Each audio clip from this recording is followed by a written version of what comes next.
89.7 WTMD. Welcome back to Sanity Lounge. Today we have a fantastic guest in the studio, Tyler Laporte, the program director and afternoon drive host at WTMD. WTMD has been a cornerstone of Baltimore's local music scene, and Tyler gave us an inside look into what the station is all about, how it supports local artists, and his personal journey of getting into radio. We also dove into some of his favorite music moments, and of course, talked about his epic run of Phish shows in 2024. This is a conversation full of passion for music and the community, so let's jump right in.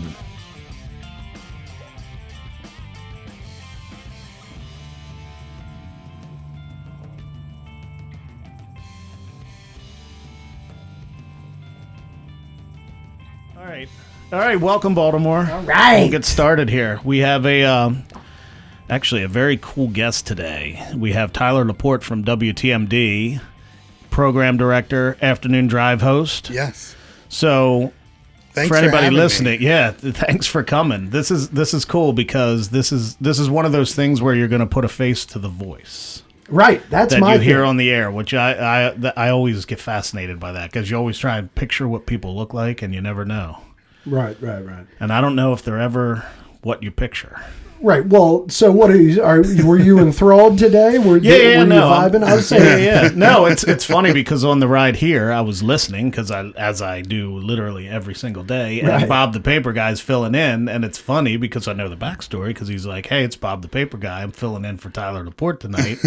I'm like, "That's because he's coming to do our show." that's so fun. It's awesome. That's so sanity. But no, Lounge. I'll start off with a brief little story here that I have the platform to tell it, and you'll appreciate it. Okay. I love this. Go. So, me and my wife Amanda, who you met at Hot August, then you met Yep. at the last first Thursday. Yep. We met in 2006 fall. I've been a TMD lifer. Like I've been listening to that station pretty much since the beginning.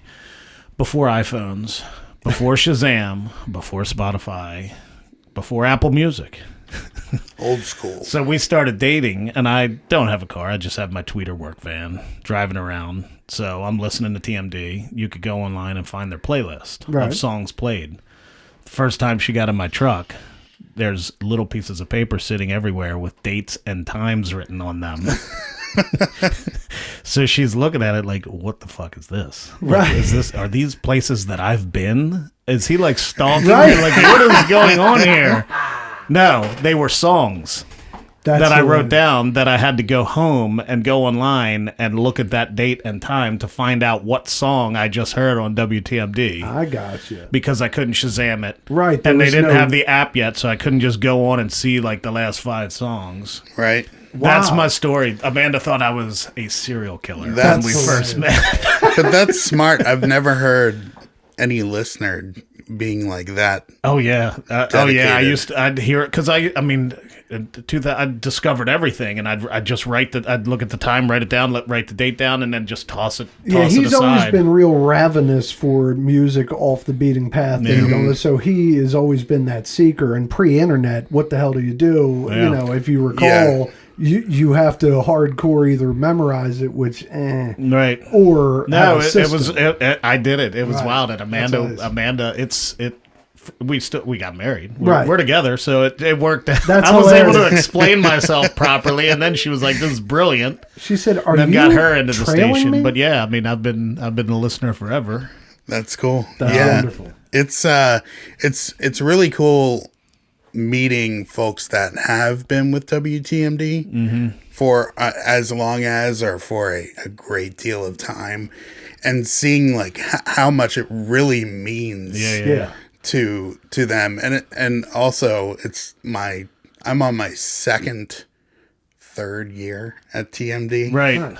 Your second, third year.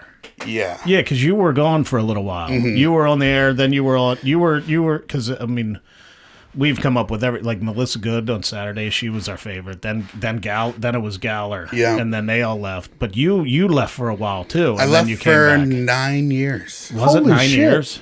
Yeah, 9 years. And then Damn, they I didn't just think it was that long. pulled me back in. Yeah. Right, like Godfather 3. Okay, so let's back up here real quick. So were you born, did you think you were going to be in the DJ game or whatever you call it? It is all I've really ever wanted. Nice. Not necessarily being a DJ. I listened to the radio basically all the time. My parents always had music playing. It may not have been the coolest music now looking back. Right. But, you know, like my dad was pretty current. Like I remember him getting one of like the REM Green album when it was like fresh out, you know, like, and hearing that stuff when I was young. So, but I spent a lot of time listening to garbage radio because I grew up in Delaware and it's all like commercial, like AC, hot AC, whatever. So I was just sort of like into radio. Right. So I then got into high school and I discovered cooler radio stations in Philadelphia and New Jersey that were sort of along the lines of HFS or a station like WTMD in Philly is WXPN. What year are we talking about? So I was in high school from 99 to 03. Oh, wow. So I'm just turning 40 this year. Oh, nice. Nice. Congratulations. Next month. Welcome. So, Yeah. but yeah, so I'm about to exit my 40s. I'll have to ask you some tips. We'll get it's another episode. I enjoyed my 40s. Like what's this, the 50 is the new 40. I agree with that. Like, Yeah. I think everybody looks better than our parents did. Yeah, true. Well, I in their definitely 40s. think that's true. But I think it has a lot to do with hairstyles. That is helpful as Right. well. Yeah. But just to, I can go long on No, this that's stuff. all right. So Oh, no. Please do. Feel Please free. do. Yeah. okay. So I got to do career day in high school and they sent us to a really high powered, like popular country radio station. And I was kind of disappointed. In Delaware. Yeah. In Dover, Delaware, state capital. Very exciting. So It's yes, very exciting. it's extremely exciting. You better not blink. But they sent us to this station, and it was dingy, and it was, I mean, old. The equipment was old, but I was like juiced. Right. Like actually being in a radio station, seeing how it all works.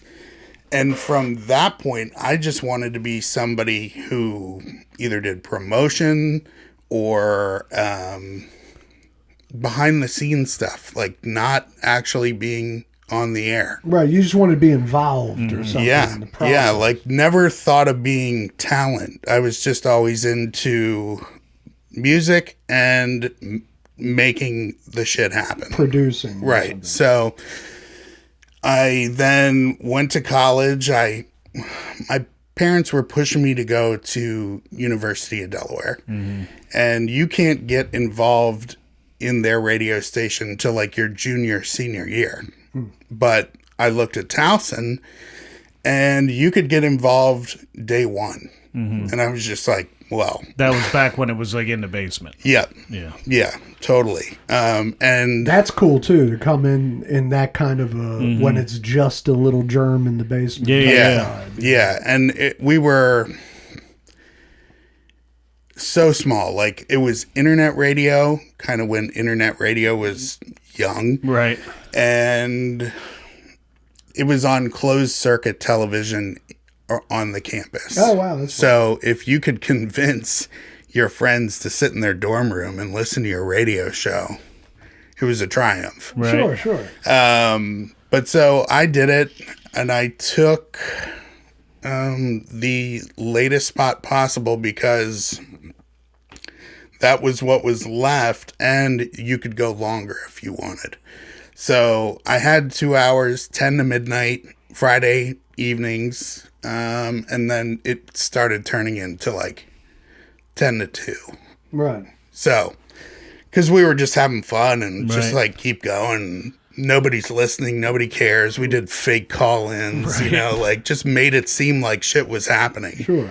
So that was fun. And then I started interning for WTMD in 2005. I got you. So, and then that turned into full-time by 2007 because I had graduated. All on the technical end or the production end still. Well, right? I did start doing an air shift in the evenings at TMD around 2006 maybe. And I was like, oh, this is cool. And then I picked up some more shows. And I was like, I kind of like this. Like, this is fun. It's creative. You get to talk if I can talk. Like, right. So they ended up getting a consultant that came in and helped people with their delivery, making their breaks more concise.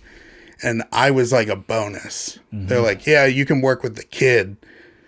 And they'll work with him for free if you do like 5 jocks that you're going to pay for. So it really rubbed off on me, like putting in the work. Yeah, well, that's good. That's good stuff. Like the experience of that, whatever that is. Yeah. It really can't be, you have to, that's on the job experience. Yeah, you have to keep doing it. Right. You just have to keep talking. Yeah, it's reps. It's like working out. Right. Like, the more time you're on, the better you're gonna get. Like, it's even this. Like what this for me is so far out of my wheelhouse. Right. It's not even. Yeah, many of the people, if I say like, yeah, it's me and Ward Davis, like they love him, but many of them were like, can he do that? And I'm like, yeah, baby, he'll be fine. Like sometimes, because sometimes quiet, I don't shut up, but most of the don't... time I'm fairly quiet. But it's getting fun. Like I thought I'd hate my voice. Like I'm sure everybody goes through that where you're like, you'd rather eat shit than listen to yourself talk. But I heard myself and I was like, oh well, I'm digging this. Like, this is kind of cool. It's a rarity for one to like his own voice, but your voice doesn't bother me at all. Your fucking voice is great. My voice bothers the shit out of me. But it's not about us. It's about time. That does take a while to sort of go away. And it's funny, like I listen to the station all the time. Like, I have a radio on my desk so I can hear it. Then I'm on it and then I go home, or if I'm headed to work, I'm listening. Because you always have to be like monitoring your crew and just like trying to work on like the general sound of the station too, and just like, I don't know. So when you hear yourself on a spot and you're just like, oh yeah, that's me. Right. It's like the whole like, oh, I can't listen to myself. Like totally goes away. It just disappears. Awesome. Right. Yeah. I would imagine after a while it just becomes like, right. No, I love the crew you have right now. With everybody's fantastic. Yeah, we're pretty lucky to have the folks we do. Izzy's great. I guess she's the newest. She is. But I've met her at First Thursday this summer, and one of the things she does that me and Amanda love is she tells us the date of the song. Like she'll play a song and it'll be like, that came out in this year. And I was like, please keep doing that, because it's my favorite part of knowing when a song came out, because we always debate over when the songs came out anyway. Yeah, and then we always have that debate at the end of the year, like when we do the top 89 songs of the year. God, it just turns into a shit show sometimes, because it's like, well, that song came out in 2023, but it was November, and it really like started hitting in February, it's just like the top 89 countdown. That's weird. Coming up too. It is. That is a weird I have a lot of songs conundrum on that list. So let me ask you this: why? So you get on air back then. Why did you then left for 9 years, or how did that? So I worked at TMD until 2013, just before they moved to the facility in Towson off the Circle. And you were on the air too. Yeah, you were on the air before you left. Yeah, I was afternoon drive by the time I left. Right. I'd worked my way up to middays, and then somebody left, and I was just like, I will do afternoon drive, like, because I was in my 20s, and I was like super, like, at that point, I had my elbows up, and I was ready to fucking go. Right. You know what I mean? Right. So like, I was trying to be in the most recognizable spot outside of the morning show. Right. Like, I'm young. I want to like be heard. Sure. So yeah, I was pretty hungry at that point, but then I don't know. There were some personality struggles. That's weird. That never happens. And those folks are no longer at the company, which is a big reason why I came back. Interesting. We had some folks that were at the top that were sort of just, I don't know, closed-minded, hard to deal with. And I got to a point where there was nowhere for me to go up. And, you know, like, it was starting to get soul-crushing. And I was like, I have to go. Right. You were Like, treading water. yeah, like, I have to go. Like, I'm miserable. I'm making other people miserable here. Like, it's time to go and let the dream go and just be like, well, I got to do my dream job, like, right out of the gate. So I've got the rest of my life to figure this out. Sure. What did you go do for 9 years? A lot of different stuff. So I left in like May of 2013, was immediately called by the folks at Bonnaroo, who have a radio station on site. They no longer do, but they always tried to help out of work jocks or radio folks come in and host for the week. Right. And run a show. And they were like, hey, like, we only have one slot. Do you want to come and do it? And you get, you know, an all access pass, and you get to stay on the tour bus and, you know, all this. And I was like, say no more. Like, Sure. I'll see you in a couple weeks. Like, so did that. And, you know, it's always great because it's like radio summer camp. You meet people at these, like, conferences and festivals like that from all over the place, and you kind of reconnect there. So I had all these radio buds there, like, you're hanging, you're you know, you're doing Bonnaroo, Right, like, yeah. but you also have to do the morning show. So like that year, I think I saw the sunrise 3 times. Well, who was the and then lineup? had to, Anybody saucy on the lineup that you got? The first year, so I had been in 2009 and then 2011 and 2012, but 2013 was Sunday. I'll remember it forever because it was Tom Petty, and it started to rain, and it was just like this great moment. Like, it's the end of the festival. Like, the rain held out until now. Like, you're seeing one of the best to ever do it right now. So, yeah, I'm trying to think who else. I've been to 9 Bonnaroos, so like they all kind of just went like melted together. But I've seen Phish every time they've been at Bonnaroo. Saw both of the Alabama Shakes performances at Bonnaroo. Saw the last Beastie Boys show at Bonnaroo in 2009. Nice. So I worked for them for that week. I worked for, do you remember Victoria Vox? Yeah. I worked for her for a little bit, like doing promotion and mailing stuff for her and calling radio stations and just being like, hey, what do you think? And so then I got a call later that summer from a independent record promotion company that was based in New York.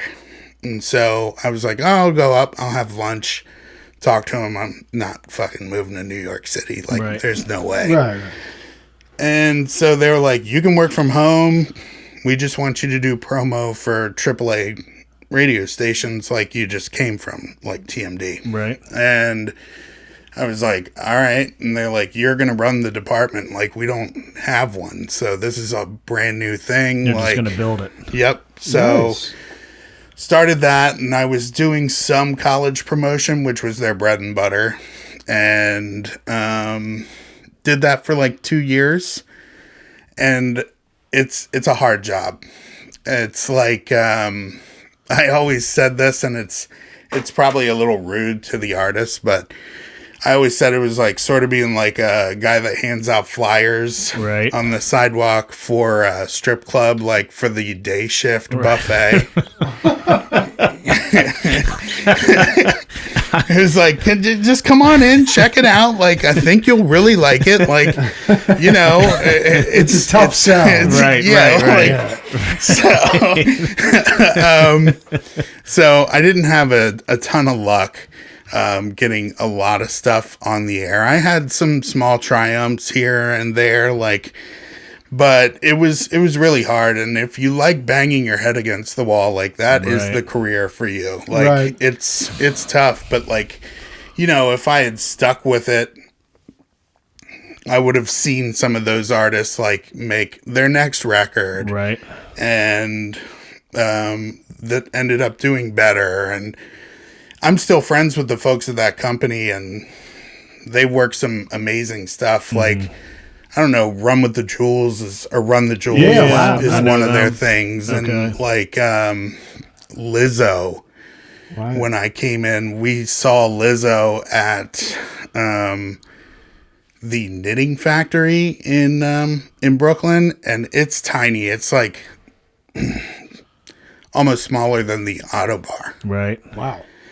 And we saw Lizzo there, and now she's like, I guess she's kind of taking a break, but I mean, Right. she plays arenas, you know. Well, so it's like, I mean, like, that was like back in 2009 when Adele came in and did a live lunch Oh, at yeah. TMD. I was there for Like, that. Really? yeah. Wow. Oh, yeah. Like, not... Yeah, it's Like in the height of Adele type? No. Or No, not before the height before of she Adele. was famous. Yeah. It was literally the weekend or the week before she broke. So Yeah. she came in, we had begged. Like, our GM at the time was such a huge fan of that first album, and we had been on it and But really she was going she for it. She was nobody. Nothing. Nobody. Right. Yeah. I mean, Just a girl with a great voice and a bunch of really good songs. Right. So we're playing it on the radio. Beg her to come in. Like, she's already in like the major label system. but where she's in it, is she like overseas? She came to the US because she was going to be on SNL. So you were trying to get her. She was already in the States when you were like, please Yeah. come to the station. Yeah, yeah. And so I think she came to us on a Thursday, or maybe, I think it was like a Thursday or Wednesday. And then she was going up to New York to do SNL. Mm-hmm. And that weekend was like the weekend that everybody found out who Adele Oh was. yeah, Right. we watched. I mean, I think that video is still on YouTube. But we watched. I remember watching it, and we're like, because we like Chasing Pavements. That was like the song, her first song that like Yeah. got radio play, and it was a Right. great song. But yeah, then I mean, exploded, blew up. Yep. And now she doesn't have to work ever again. Right. Yeah, that's incredible. Well, that's the way I I'd feel. like to believe that if you reached out to her, she'd come back to the station. I would like to believe that also. We can believe that. You know, seems cool. I don't but that's the way I felt when I saw Outcalls. Yeah. I never saw them live till they were right here in the studio, and I'm Yeah. looking at them going, "Holy shit! Yeah, like this is yeah. incredible." I Yeah, they're mean, incredible. they were incredible. Yeah, they're stars Oh for my sure. God, Like super talented. I know it's like nobody knows them, and I don't know why, but you know. Well, we're gonna that's change that's it. one Yeah, of the like, things we're trying it's to change insane. too, along with you guys. Yeah, totally. That's the plan. Good shit. All of them. So, eventually, does that lead you back to Or how Oh many? yeah, I thought we were lost in all my jobs. Yeah, So yeah, like, like- we're back So with the yeah, I remote. left that promo company after 2 years. Worked for a compost company, like trying to sell compost to hardware stores. So eventually, I was going to say, eventually you moved out of the music world for a minute. Yeah, and then pandemic hit.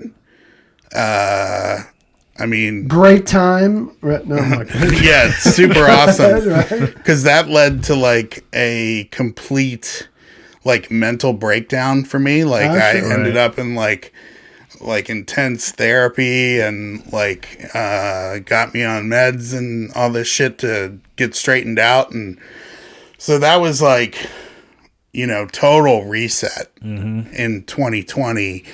And Tyler, real quick, Yeah. let's linger on that. We are about sanity here. Yes, and we I are. Yes. have mental issues. I have in the past. We've had issues, all kinds of shit. Was it just because of the isolation? You weren't used to it? What was no, the- it was like I forgot. I also worked for a wine distributor and until 2019 and got let go. And it was, I'm pretty sure because of like, I was just erratic and hard to be around, I guess. And didn't really realize it, but I was just stressed all the time. and none of it was And chemical induced. you were not enjoying what you were doing. No, not at all. right. Like I mean, the only thing I enjoyed about delivering wine is that I could listen to like 4 episodes of Mark Maron in a row, Right. and then like listen to an audiobook the rest of the day. Like Right. that was cool, but driving wine around and dropping it off, and I don't know, it just sucks. Like you're out there in the rain, the cold, like whatever, and I got let go from that job, and I was like freaked out. Like I was like, I don't know what to do. Like I don't know, literally do not know what to do. Right. So I got through, like I was unemployed for a long time, like through the pandemic from late 2019. And I don't know, I did still go out and see good music. Like Right. I went to Alpine Valley that year for Phish? Phish. Oh, nice. Yeah, Nice. like Well done, which sir. was great. You got to keep the priorities. Sure. Yeah, I went to Locken that year. Nice. So I had free time to do Right, things. right. And they gave me they did give me a check. Like they were like, we're really sorry to let you go. Like, but we just have to. Right. So here you go. So It's that like severance pay yeah. or something. So that kind of got me through a little bit, and then went on unemployment, which was well timed because the guy that was in charge of the country at that time was giving out a ton of money. Yeah. Right. So That is a fact. because he had no clue what was going on. You landed on that train right at the exact moment. Right. So I did that, and then went through this really intense program. Big up Shepherd Pratt. Yeah. They got me through, and then I was just like, okay, I feel like I cannot sit around for one more month and like try to figure out. I was like, fuck it, I'm just gonna go work anywhere. Right. And so I got a gig at Canton Crossing Wine and Spirits. Right. I know the place. And yeah, so worked down there for a while, and then ended up at True Leave up in Lutherville selling weed Nice. to medical patients. All right. And then, I did that for like a year and a half, almost 2 years, and it was a grind too. Like retail sucks, man. It's tough, man. Dealing with the public, dealing Yeah. with distributors, all that kind of stuff. Yeah. It's a toll. It's a It different does. kind And of a mental sales, toll. all of it. Like Yeah. it's a different breed of person, and I have the utmost respect for them, but I don't envy. I mean, I don't. Yeah. envy 'em. Like it's tough, Yeah. especially if you're not a salesman. Like if you're a good salesman, then it's no brainer. But like I was a shitty salesman when I did it for a minute. Yeah, me too, man. I'm too honest. Yeah. Oh yeah. I don't like convincing people to buy shit they don't need. Yeah. Right. Yeah. Which was the AV stuff. I've like my day job is AV. Like I fix AV systems. I've worked for Tweeter back in the day. Yeah, you said Tweeter earlier. I was like, oh, okay. I worked at Gramophone for a minute. Yeah. Now I work at Bravos, which is still an AV integrator, but I have but now we have this. I do art. Yeah, we're busy as shit now. And then I have a cosplay supply company with a specialized paint brand. But Tyler, you're right though. When you get in that kind of mental funk, I always tell people it's like the very first. If you don't have a job, if you're depressed and you don't have a job, get a fucking job. Yeah. Even if it's anything, even if it's a Walmart greeter, because it makes a difference. I hate getting jobs. Nobody wants to work, but it makes a difference. It does. It gives you some modicum of structure, even for a little bit. It doesn't have to be your dream job, but get a damn job because it'll help your mentality organize, and then the next step can happen. Yeah, so totally. It was a good move in my opinion. Totally. Like, and the weed store was cool, but it was just like, I don't know. And it's funny. My wife works at WTMD also, so we met the first time I ran through there and got married in 2015. And I never thought I was going back to the station or anything, like it was just like, okay, I'm like husband of the station. So certainly like from 2013 to the time I got hired back, and I guess that was 2021.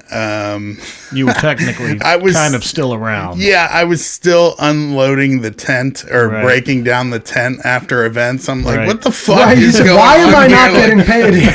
I should be getting some sort of like per diem here. Like, so you said, I know what you're doing, and this is bullshit. Yeah. So, that was one of my other part-time gigs, but yeah. So I get the call while I'm working at the weed shop from Carrie, who is our last PD before me, and she we had been friends, like running into each other at concerts over the years, or Bonnaroo, like doing the radio promotion thing, whatever.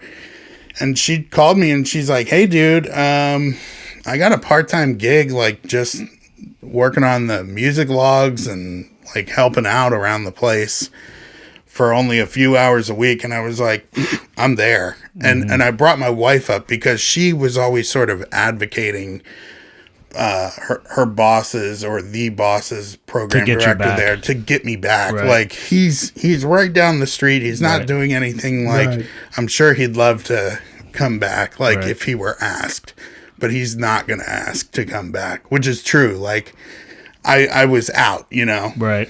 And I wasn't going to be like, please take me back. You know, I was just like, this is the hand I'm playing, whatever. So when they asked me back, I was like, totally. I'm in. Yep. And then I tried making both jobs work, and it just was like, fuck this. Like, I'm just going to stick my foot in the door and then put all my weight on the door until it opens up and I fall through it. Yeah. So that's kind of what happened. It went from like 20 hours a week to, a little more than that. And then a Sunday radio show popped up, and then it was just like one thing after the next. So nice. And that's how's that work? Like a Sunday radio. Do you claim it, or or you're just like, look, I want that? They asked me if I would be interested to get back on the air. Yeah. And I was like, yeah, that'd be really cool. I was like, but I haven't done this full time for 9 years. Like I'd only done it at Bonnaroo's, and that's only a week long. I didn't have a podcast or anything. So like, I'm going to be rusty. And honestly, like I didn't really keep up with TMD, not for the full 9 years, but for a good chunk of it, because I couldn't even listen after I left. It would make me sick. Right, it was bitter feelings. Right. Yeah, so it was cool getting back into it, because I was like, all right, well, I got to catch up. Yeah. And then I started doing shows, and I like immediately was like critical of myself in a good way, like of like, nah, that needs to be better. Like you need to get snappier. You need to, tighten up the brake here or there. And, cause I can go long still, but like, I don't know. It was definitely like needed the training wheels. You were taking it seriously. And Yeah. So, no, I remember because when you started getting kind of like integrated back in, because me and Amanda were like, Tyler's back on. Like, did you hear him today? That's like, fun. Yeah. I mean, we noticed, and then he was here. Yeah. That's awesome. Yeah. So it's been good being back on the air. It's nice, like today, not being on the air. Right, there's just some days where it's like I have so much that I have to do regularly. Like now that I'm program director or interim program director, that my day just gets so filled up, and then I'm like, oh shit, I gotta get downstairs and like do my show. Right. I feel like you're just the program director at this point. I mean, are they looking for someone else? I don't know. Like, I honestly don't know. Like, yeah, but I've been basically in the job since the end of December of 2023. But I like the programming.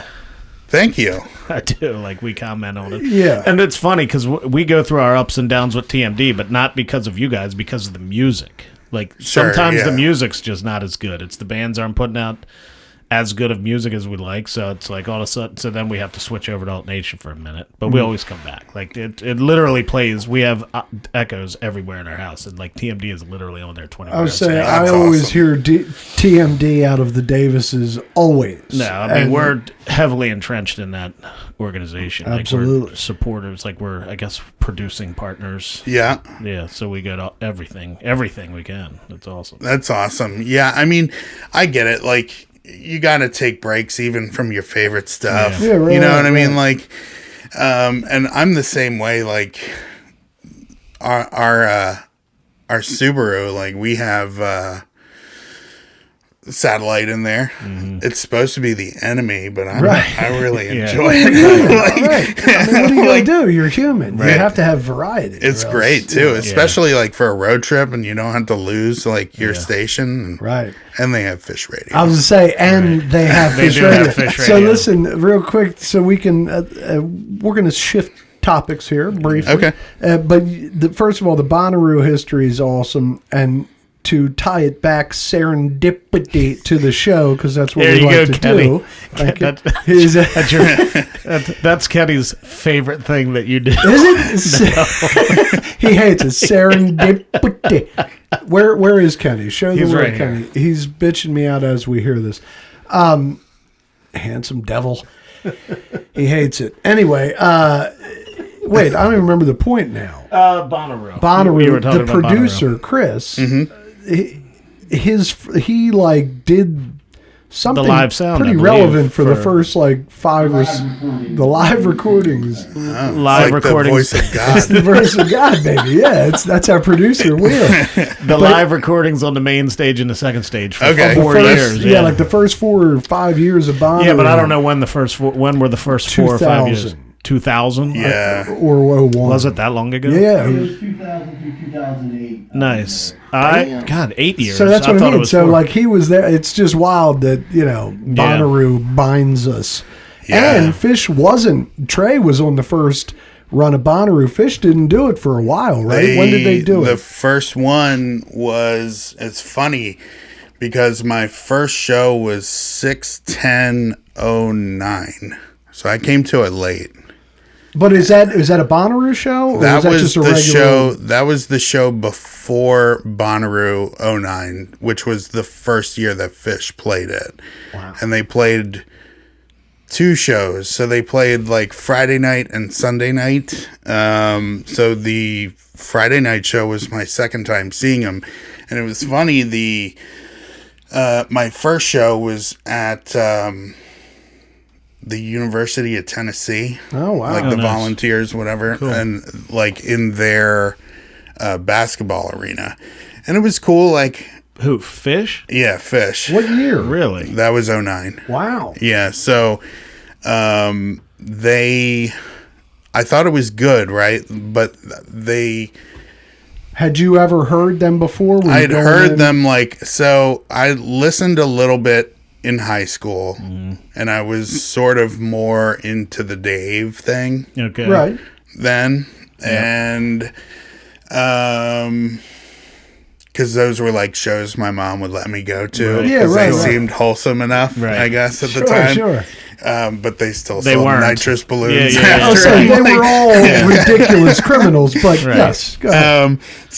But Phish was kind of off limits, and Right. I was just like, all right, whatever. Misconception. And then I was friends with a bunch of guys or a guy in college who was friends with a bunch of older dudes than us, and we would go over to their house, and it was always Phish or like always jam bands getting played in their house, and I was just like, oh, I kind of like this, and they're like, yeah, this is this, and I had listened to Billy Breathe a bunch in that's one college, of my favorite albums. by and far. loved that album, like loved listening to it, but it was never like, oh, like I got to see these guys because Right. they had just ended it. And yeah. if Billy Breathes is your reference, it wouldn't be obvious that they're such an incredible live act. Right, yeah. So you know what I mean? Like it's if a you're- little like more dialed back. Yeah, I love My Billy Breathes, introduction but was Junta. right, Junta was Yeah. there. The first show we saw was '94 at US Arena. Oh boy. Yeah, But it was but outstanding. after that, we went on an epic 90. I mean, I was at the '95 Madison Square Garden New Year's Eve show. That's like the legendary. the 95 we show. were at Clifford Ball. Nice. The Great Went. I did not go to Lemon Wheel, but some friends of ours did, and then we were at Big Cypress. Oh yeah. Yeah. I have some And friends that were at Big We Cypress. made it. Me and Grabowski made it the whole night. 11 Sick. p.m. start and 7 a.m. end. Yeah, Good for you. I would have done the same thing. It was like amazing. if I could go back. Yeah, I made it to Waiting in the Velvet Sea, and I heard what was the last jam? Was it Waiting? Oh God, I There don't was remember the Meat last Stick. jam. They Meat Stick. reprised And then as Meat we were Stick. walking out, it was "Here Comes the Sun." That's what I remember is being in my tent hearing Meat Stick and yeah. being like, it was the wild. reprise. That was an insane event. I'm sure. there was 100,000 people there, something like It that. was the biggest. It was the biggest New Year's Eve party in the states. That's what they said on NBC. So it's at one point they had Chief Jim Billy out, Yeah. the Seminole Indian chief, and Nice. he came out on stage and he was like, "Look, we have family." Like he was describing how remote it was where we were in the Everglades. He was Yeah. like, "I have family that live in this area that don't even know you're here." right. That's Like how remote it was. yeah, Big Cypress was in the Seminole Indian Reservation in Alligator Alley. Yeah, they had to in redirect. Florida. They had to redirect the alligators. And look, they gave me a pamphlet. When you go there, they give you this pamphlet, and it's like showing the campgrounds, and then there's all these red X's all around, and they're like alligators, like out. Don't go out here because of alligators and snakes. I'm like, so the line we lived in Florida at the time of Big Cypress, so it was easy for us. It was like a 2.5 hour drive down south from hi, Orlando. it was a nightmare for me, if you recall. We'll get there. All right. You've told that story once before, and we couldn't use it Oh, okay. with Tristan. Oh, okay. We couldn't use that Why? because of the audio issue. Remember? Oh, yeah. I had to cut it out, so you'll be able to Okay. tell it again. So we went, and this was 99 to 2000. Right. No cell phones. We all went down, and his girlfriend at the time dropped him off. I'll let you take Well, over now keep from in mind here. that you've been to Bonnaroo, so like these festivals are a little tricky. It's like, and this one in particular, Alligator Alley, One road in. is the road that you can get One to road Cypress. One road. So I was in Miami. We were in early. So we were in early. I mean, we waited a couple hours maybe to get in our campsite and everything. People waited. and they had my truck. 10, 12, they 15 had my hours, pickup yeah. truck. And so I had my girlfriend was going to drop me off. This wasn't the most greatest plan I ever had, but Right. my girlfriend was going to drop me off at Big Cypress. I was going to find them they had my truck. So we're waiting in this line in Alligator Alley. I swear on everything, we were in this line for 14 hours. Mm-hmm. And with this girl, she's not going to the show. She's dropping me off. She's dropping me off. But she's in this line. We can't go anywhere. There's one-way traffic. There's people that are hacky-sacking in front of us because the line's not moving. So after 14 hours, we get to a thing that says Big Cypress this way. And I go, Becky, look, I appreciate you. I'm gonna jump out. Get out here. Don't worry about it. And she's like, "Are you sure?" I'm like, "Yeah." You're like, "We're here." The sign. I said, Big "Look, Cypress Big Cypress this way. It's over. Like, don't worry about a thing. It can't get any worse than this." And there was cops. There was a checkpoint, like in visual sight. The cars were going to cops, and they were checking people, and then cars would drive off. And I'm like, "Look, there's the checkpoint. It's over." Entrance. So, or whatever, right? So she's like, fine. She rolls out. I start walking through the checkpoint, and the cops are like, "What are you doing?" And I said, I'm here for the show. And they're like, "Yeah, but where's your ride?" And I'm like, they dropped me off. I'm here. And they were like, "Dude, it's 6 miles down this road." And I'm like, 6 miles? He's like, "Yeah." And I'm like, huh. And he's like, "You better get walking," because the sun, it was like 4:00 in the afternoon at this point. So I start walking. Finally, somebody rides by. Traffic's starting to go slowly. A guy's like, "Hey, jump on the hood. What are you, dumb?" And I'm like, "Yeah, all right." I jump on this guy's hood. We go there. Sun's going down. 100,000 people. Yeah, but wasn't he like driving like a maniac? He was driving like a fucking lunatic. And I am not sitting on the hood, just like holding on. It's like I got my long hair. I probably had crazy illegals on me and all kinds of shit. And I'm on this hood, and I'm not a daredevil. I just ain't that guy, But these guys were having fun, So that was fun. But they literally, it was like the sun was going down and there's people everywhere. I don't have my glasses. They have my truck. I can't see shit. And Kenny. We made a sign that just said, I'll put a picture up. We made a sign that said "Be Lepo," and it just had little drawings all over it. And Grabowski, we made it like a sandwich board. Like we had string like tied it around, and somebody lent us a bike. I was just saying he was on a bike. One of our like camping neighbors had a bicycle, and we're like, "Can we borrow that? We got to go find our friend who just walked in here." And they're like, "Go ahead." So he drove around. Not long. I think he was only out there maybe an hour ran into you. It was like emotional. I'm like, "Oh my God!" I love you guys. Like, True 90s moment. Yes. Dude, it was wild. Oh, yeah. Yeah, no because we were like, "You're going to have to find us when you get here. Like, you can't call us. You can't page it. Like, yeah, I mean, listen to that. To do. Like, kids, listen to that. Like, there was nothing but we instinct. also, at the moment, thought it wouldn't be. We're like, "We'll be there. Just find us." Right, just go to Cyprus. No big deal. That sounds like the exact opposite of our experience with Mondegreen. You went to Mondegreen? Yeah. Okay, so talk. Let's do it. We were so prepared. I mean, I have basically, I don't know if it's Stockholm syndrome or like Munchausen's by proxy, but I've made my wife into a Phish fan. Nice, I love that. So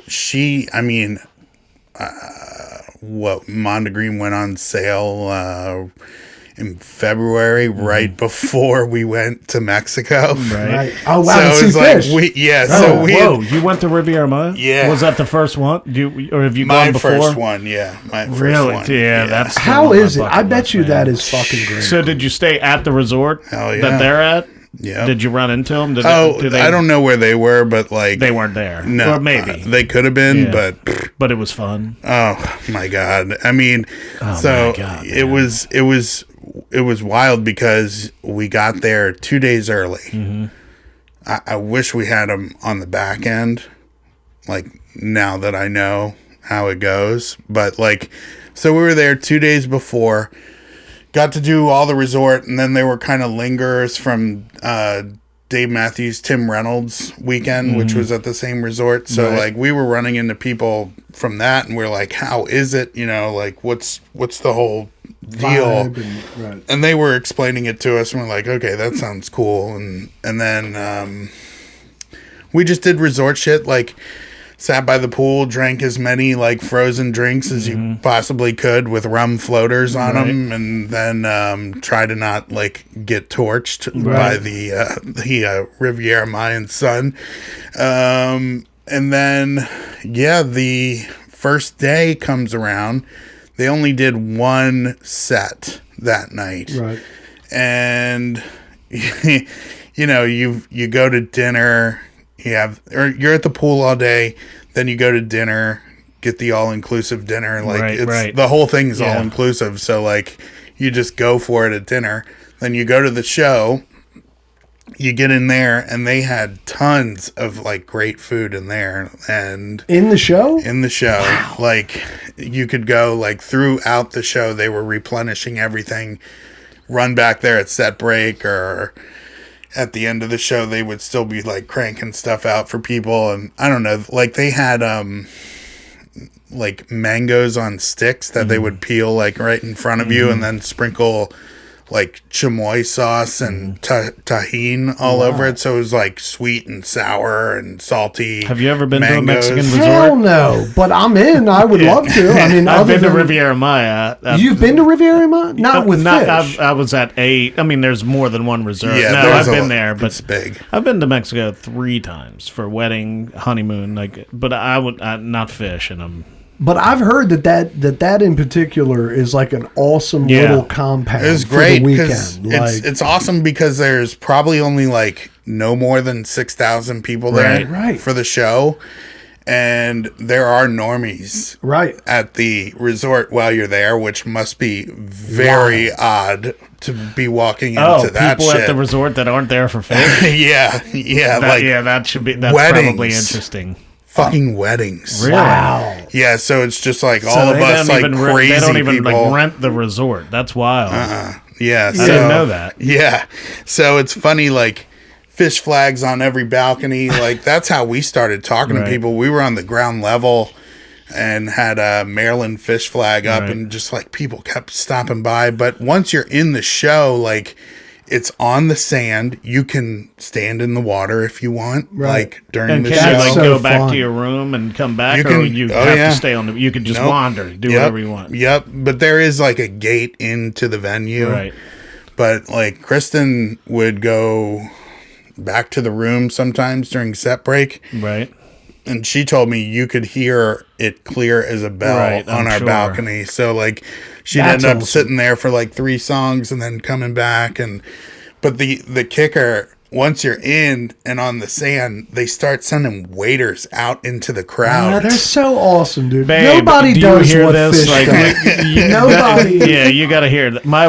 I have not transitioned to Bandana, and I've almost given up because I took her. The 2 shows she's seen at Merriweather over the last 5 years have been 2 of arguably the worst Phish shows that I've ever seen in my life. Right, like of the Merriweather runs, chance. They'll always have one night that's and it's always that night that Amanda goes to, and Kenny's wife and Pole's wife. It's I can probably convince her to do that. I'm dying, like because Pressing Strings, they did one of those all inclusive with who Warren Haynes. They did that. I talked to Justin about that. He said that was insane. That was I'm cool. sure. Yeah, but the fit. I gotta. Yeah, so free margaritas and beers on the beach while they're like coming around, and then like I mean.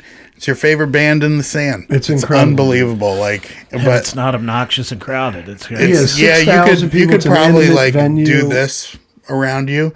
There's a significantly small percentage of wooks. Oh wow, that's like because they can't afford it. That's why Will Davis will go. Okay, I get it. Yeah, Will Davis will go, it's not a cheap trip. Yeah, I get it. Yeah, most of them can't afford it. Yeah, there's no.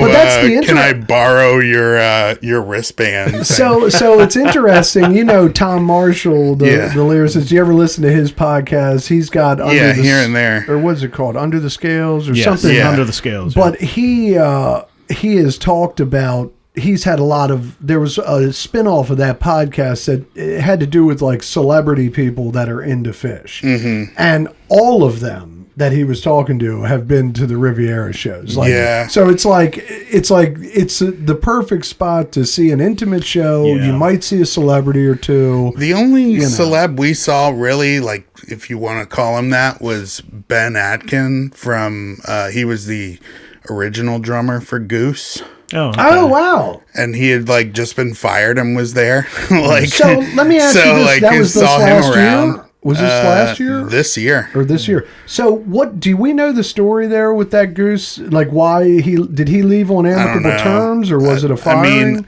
I don't know. I think it was like creative differences. I got you. You know, they're nasty as shit, dude. Goose. They're pretty good. Yeah, I haven't seen them yet. Yeah, they're nasty. They're worth going to catch, and then like you can kind of form your opinion. It's funny, like I see this T-shirt that says "Not completely sold on Goose," right. and that's kind of where I'm at. Yeah. Where I'm just like, I'm so in on Phish. Yeah. You know what I mean? And like, they are not it. They are not that. They're a different thing. However, I did see the tour where it was Trey Band and Goose. Yeah. Two tastes. Goddamn. Two great tastes so that taste good. great together. It was so real. It really was great. And Billy Strings came out that night, like with all of them on the stage together. So it was just like this insane show that you'll never see again, kind of thing. But worth seeing. Well, that the Goose thing is a like my Scotty B was always kind of like you in the sense of like it's a real hard like you can't compare Phish to anybody. Right. Like nobody I does haven't what gone Phish down the does. Goose rabbit hole that far yet. And so it's like once you set aside that like Phish is Phish and nobody does what Phish does. But are they claiming? Or No, not at all. They being Not at all. unjustly classified. But a lot of Phish fans get what it is now. It's just like when the Dead came around. And everybody Phish was says around. their Goose is Phish influenced, but Well, do they say that? no, or well, just Goose other loves people say- Phish. Yeah, sure. They go and see sure, Phish. Sure. They But they're definitely trying love to Phish. have their own sound. They're Yeah, trying they to, are. and they do, and that's And what they I'm do, saying. yeah. And what it comes I mean, down I like to, them. I like them. I just what it comes haven't down heard a to lot. is evolution. And I haven't seen them. You just have to understand that nobody is Phish, No. but these cats are a next ring of evolution, just as Phish was evolution from the Dead. Remember, like a lot of Deadheads were like, "Fuck Phish," and everyone's Yes. like, "Why though? Yes. Like, what's the big deal? Right. We can both exist." And then after a while, Jerry died, and most of those Deadheads was like, "You know what? Phish is fucking good. Why are we doing this? We can like them both." And I think that will ultimately happen. Yeah, probably. And I do agree. I don't think that they're anywhere. They're not Phish. They're a different flavor. Like they're the funk shop. They do a lot of funk and a lot of good shit. Yeah, and I mean, I'd tell you like two songs that I would recommend to anybody to you're either out or in after hearing them is Hunger Sight, which is really great. And there's a version of Trey like playing it with Goose.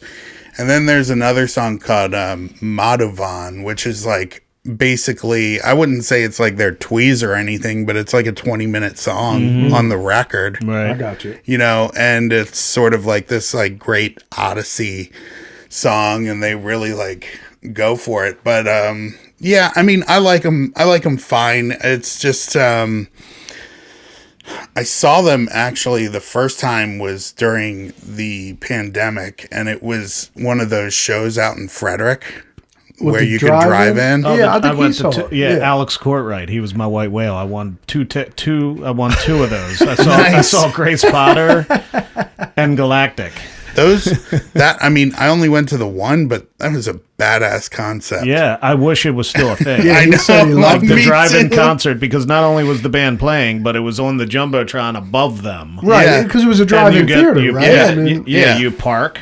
You get the spot next to you. Then that car gets the spot next. so you had room to dance and vibe yeah. and shit. But Right. it was social distancing. It wasn't just to do it, but Right, it right. was amazing. And bring your own cooler of beer. Bring your own cooler. You can bring a table. You can do whatever Yeah, you but want. see, nowadays It those doesn't matter. capitalist fucks will take every spot. There Right. won't be one spot open Right. because of whatever. No, They'll it was take every great. spot. Yeah, great spot. Big up All Good Productions for that one. Yeah. That got us through. Right. But yeah, seeing them that time was like, okay, this is cool. Like, I'll probably see it if I can anytime they come through. That's Right. where I'm at with Yeah, them. right, I'm not right. going to like get on a plane. Right. No, did you go down where they were just in Virginia? That was the closest they Hampton, were. December. I did not go I to didn't that. go to that Yeah, either. Scotty B is catering Goose the band in Yeah. October because Yeah. you know how he does. Our buddy Scotty B has got shout Charm out City Burgers Charm down City in Florida. Burgers. Okay. And in he Florida. he knows Pigeons playing ping pong, and Nice. like they do catering events for those guys. like he whenever does they're catering around. events for Twiddle, Pigeons playing Yeah. ping pong. Like him and the two owners of the shop, like they're all jam band heads. Yeah. And Nice. for whatever reason, they've got on this run where they've catered these And it's jam, they these great jam have bands. Charm City Burgers, but Right. there isn't a Charm City Burgers in Maryland. I know, They're isn't only that in crazy? Florida. It's in right. It's in Like we're like you Boca gotta or get one in something. Camden Yards. The new ownership's bringing Oh, all kinds yeah. of new shit in there. yeah, right. Well, they did bring in Fuzzies, which was pretty good idea. Hey, so let me ask you this: so you did Mondegreen as well? Yeah. Mhm. And did you have a good time? Or We did. We went full Mond package, which was also pricey.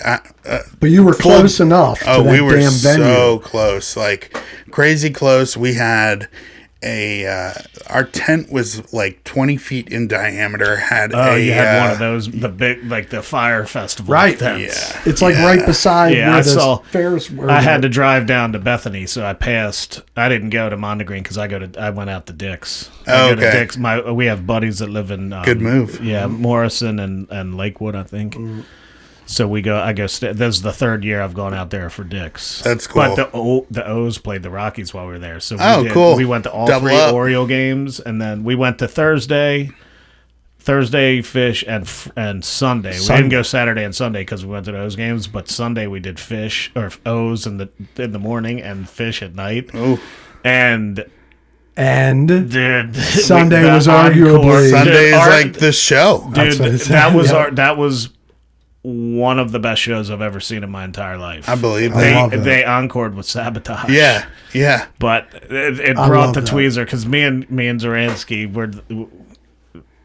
I don't not like tweezer, Yeah. but I just know now. I know how it's going to end. Right, yeah. right, their problem me usually is crazy. it bothers them because of the reprise. But Even though I- the reprise is slamming. I and, have yeah. never seen a place erupt the way it did when they came out and did Sabotage. Yeah, I Like, mean- nobody. Like everybody makes their predictions, And and what you- are they going to do? Not one person in Dick said Not they're going to do that, Sabotage. And you guys saw Sabotage 13 years earlier at Meriwether. They've done or it 6 whatever. times. I think I've seen them. I think I've seen 3 of Right. them. So you're in the 50% club Right, there. right. That's pretty cool. It's crazy. Yeah, but the tent situation in Mondegreen was great. Big tent, queen size bed in there, air conditioning. Like we were spoiled, and had a awesome. great spot too. Like because they gave you real estate in front of the tent, so we put an easy up there. Park your car next to the easy up. Oh, so you pull right up to the. Oh yeah, my God, like that's it was amazing. it was great, and we bought a Blackstone for it, so like we were cooking the whole time. Mm-hmm. People just like stopped by because we were right on a corner, and it was a social spot Yeah. where we were, so like people kept stopping by. I think that was probably my favorite part was Yeah. like being at the campsite Yes. and just hanging out. and hanging. Like the music I was agree. was great, but like there was the only thing that really got me, like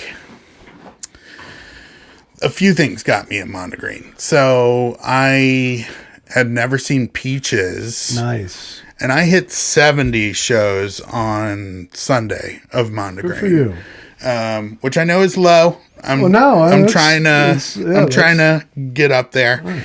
But yeah, the seeing Peaches was great because it's like, okay, like the song I'm really chasing is Dinner in a Movie, and Nice. they played that fucker 3 days before Mondegreen, and I absolutely like was distraught. Died inside. So I was just like, okay, so that's not happening. And then they played Peaches like the next night, and I was like, okay, that's off the table. And then they played it again at the festival, which was really cool Rare, too. to catch that. So that was neat. And then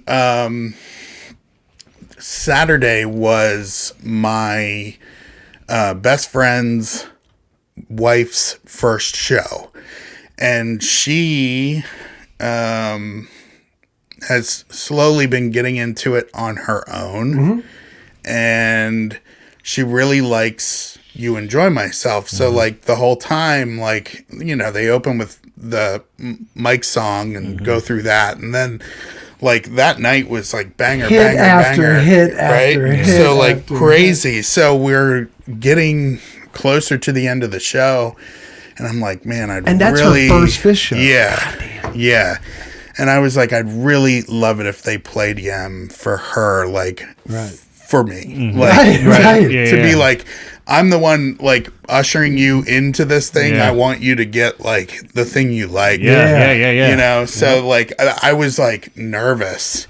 And then in the encore, there was, what, third song into the encore or whatever. The third like, song into an encore, and I was just like, just fucking do it. Just fucking do it. And then it's and I'm just like, God damn it. She's got to be all. She's got to be all in now. She was like psyched. All in now. That's so that's like, all you need. I was like so relieved. So like Mondegreen was great, but like I've had a pretty. Somebody asked me after Mondegreen what I thought of it, and I said, well, in the context that I have, Magnaball was better. Like, Magnaball was just, it was just different. There was more bust out stuff. It was more, I don't know, for me at the time, it was just like more magical. It's not like that the band didn't play well at Mondegreen. It was just, I don't know, like the first time festival glow of Phish Festival for me, like was really wild, and it was my bachelor party. And so plus it that was was like 10 years ago, right? Or something. I mean, that's a different era. Yeah. You know? And, you know, that was the year that Trey had just come off of doing the Fairly Well shows. Like, he was just, like, on fire, like, crazy that summer. So, it was great, but like my year this year was wild. So I've seen 12 shows now this year. So it was Mexico, 3 at the Sphere. Look at you, you did the Sphere. Yeah. How was it? All right, so wait up. Unbelievable. Jesus Christ. I've gotten so much feedback on the Sphere. Unbelievable. Yeah, I'm sure, man. First of all, the sound. Was the sound incredible? I was going to say, like, first the visuals were, like, really cool, right? But, like, really cool. Right. Very impressive. And, like, when they did Theme from the Bottom, we were at the bottom of the ocean looking up. And up to the top with the sun shining in, and there's, like, kelp, like, going up, and dolphins, like, swirling around, and fish going by you, and you're just like, oh, my God, this is crazy. It's everything you ever wanted. Yeah, like, and then, like... in a Phish song. I know. And going out there before it, I was just like, well, I hope that they're going to somehow, like, get Kuroda's lights onto the surface and do something with his lights, because, come on, like, this is it's the fifth such Beatle. It's like a huge part of the experience, right? So it was towards the end of the run, maybe the last night, 2001. And they did it. Like, they put his lights up on the screen. I was just like, oh my God, like, yes, finally, like, we got it. So visually, like, incredible. However, the sound is, it's hard to describe, because it's like, you've never heard anything like it. Okay. It's like, Trey said something in an interview where he was like, think of what people, like, when they switch from mono to stereo, like, and people were like, oh my God, like, this is crazy. It's that. Yeah, well, that's what I'm saying. I've heard, like, mixed reviews. I've heard that it's, once you hear it, you won't be able to, like, it's incredible sound. Like a three-dimensional sound. Because it's a round ball. It's completely around you, right? And then they also can throw it, like, so... Kind of like Dolby Atmos, how that is. Well, the new surround technology where they add speakers in the ceiling above you. Okay, I don't know. That's what it is, Dolby Atmos. Yeah, I don't know. So Dolby Atmos, like surround sound. You have the 3 speakers up front, you have 2 behind you. That's it. But Dolby Atmos adds things above you in a home theater. So now a plane flying over isn't just jumping from the front speaker to the back speaker. It's traveling over your head. Right. I do think it's even more than that. So, because he was saying that, like, saying this is a home theater. This is a round Trey said sphere. in one interview that, like, you could be sitting there and you're hearing a frequency, right? You know, and then if you take one step to the left or whatever, you will hear a total different thing, and not that, like, he was saying it was like directional. Right. Yeah, they were saying that you could change languages there. So, like, you could, like sell a concert out there, and each seat you put your language preference and it shoots that language right to your seat, and like so I could be listening in German and you could be listening in English, and we're sitting right next to each other. That's wild. Because it's all like laser focused. Right. It's like the owner of Madison Square has been developing it, and it's like a like $1 billion building or something. It's like everything is so cutting edge, and the sound is the question. Yeah, it was so the sound was really wild too, because on like big Fishman like fills, it would come around you, circle around you, and then leave and go across the building. It was just like, or like guitar solos would rip around you like in circles for a minute, or like there would be like a wave of sound, like you could just feel it like coming from one side of the room to the other, and it was just like, holy shit! Like, I would literally see anything there. Like, my buddy was out in Vegas this weekend. He's like, I might go to the Eagles. And I was like, you should fucking go. Like, it's going to be incredible. Like, Hotel California will like you. Yeah, it's going to be great. And I don't know if this is, good information or not, but I did just read that Radiohead are like rehearsing again and like back, together making music again. And I've also heard that they might end up at the Sphere. Really? So that's just like one of those things like, well, I might have to buy that plane ticket again. Right. Well, that's the testament to how just nobody is fucking Phish, and it's like the second band to play that baby is Phish. And to do it for only 4 days, 4 too. days. That was Unique like such experiences. a mic drop. Yep. Oh, no, I think they were the first band. I mean, U2. But I'm saying the point is, well, I hear you. And look, U2's fine, but U2 is the same show 8 nights in a row. Right. Phish is Phish. Right. It's a different ball. That's what I'm saying. That was the cool thing, too, was just like you never, just like any Phish show, you don't know what's coming at you next or whatever. So, and especially there, like, well, the visual is going to be something completely different. And then, like, I don't know, like during Yem, we were in a car wash the whole time. I love that. I saw that footage. And then, like, it switched to a dog, like you were in a snow globe and there was a dog licking the snow globe. I think I saw that. It's incredible. So it was pretty cool. Like it was a great experience. And then like after that, I came home in that same week and went to a show at the Wrecker. It was Chris Jacobs. Right. And it was great, like, because it's Chris and he always delivers, right? But like, I was like, so that's not the Sphere. This is different, right. Like, you said, where are the visuals? So it took like it was funny, like it took a second, back to live music. Be like, I have to like lower my expectations. Yeah, crazy, because you did a legendary run, Riviera Maya, 3 at the Sphere, Mondegreen, like and I also went to the Tiny Desk concert. Oh, what the fuck? How'd you get in that? What was it, like 50 people in that room? There were less than 100. He's got to know somebody. Yeah, I weaseled my way into that pretty good. That's incredible. I mean, did you meet them or no? I touched them. Yeah, I've met all 4 of them, like, over the years. Yeah. Like, I got wild stories. So, like, it was cool, like, when I'm not, like, making this go too long, am I? No, baby, this is what we do. Okay. It's all right. Because, so I get in there and I went through a label contact and everybody was getting wristbands and lining up in front of the door. And I was like, fuck, that line looks long. Like, I had been waiting a while to get in. And you were just playing a hunch at this point? You're talking about Tiny Desk. Like, yeah, that's how that works? Like, people just showed up for Phish, no, or you had to be invited? You have to be invited. Right. Like, you have to, not for everyone. Just for any of them. Like, you got to know somebody at NPR. To get in. Yeah, but, like, we were in the lobby, and it was funny. They were, like, an NPR person would come out and be like, you Jim? Like, he was like, yeah, my buddy, it's like friend of a friend of a Right. friend. Wow, We'll yeah. get somebody in or whatever. That's got to be intense. Yeah, You know? it's crazy. So like those people get a wristband, they send them upstairs, and then they line them up against a wall.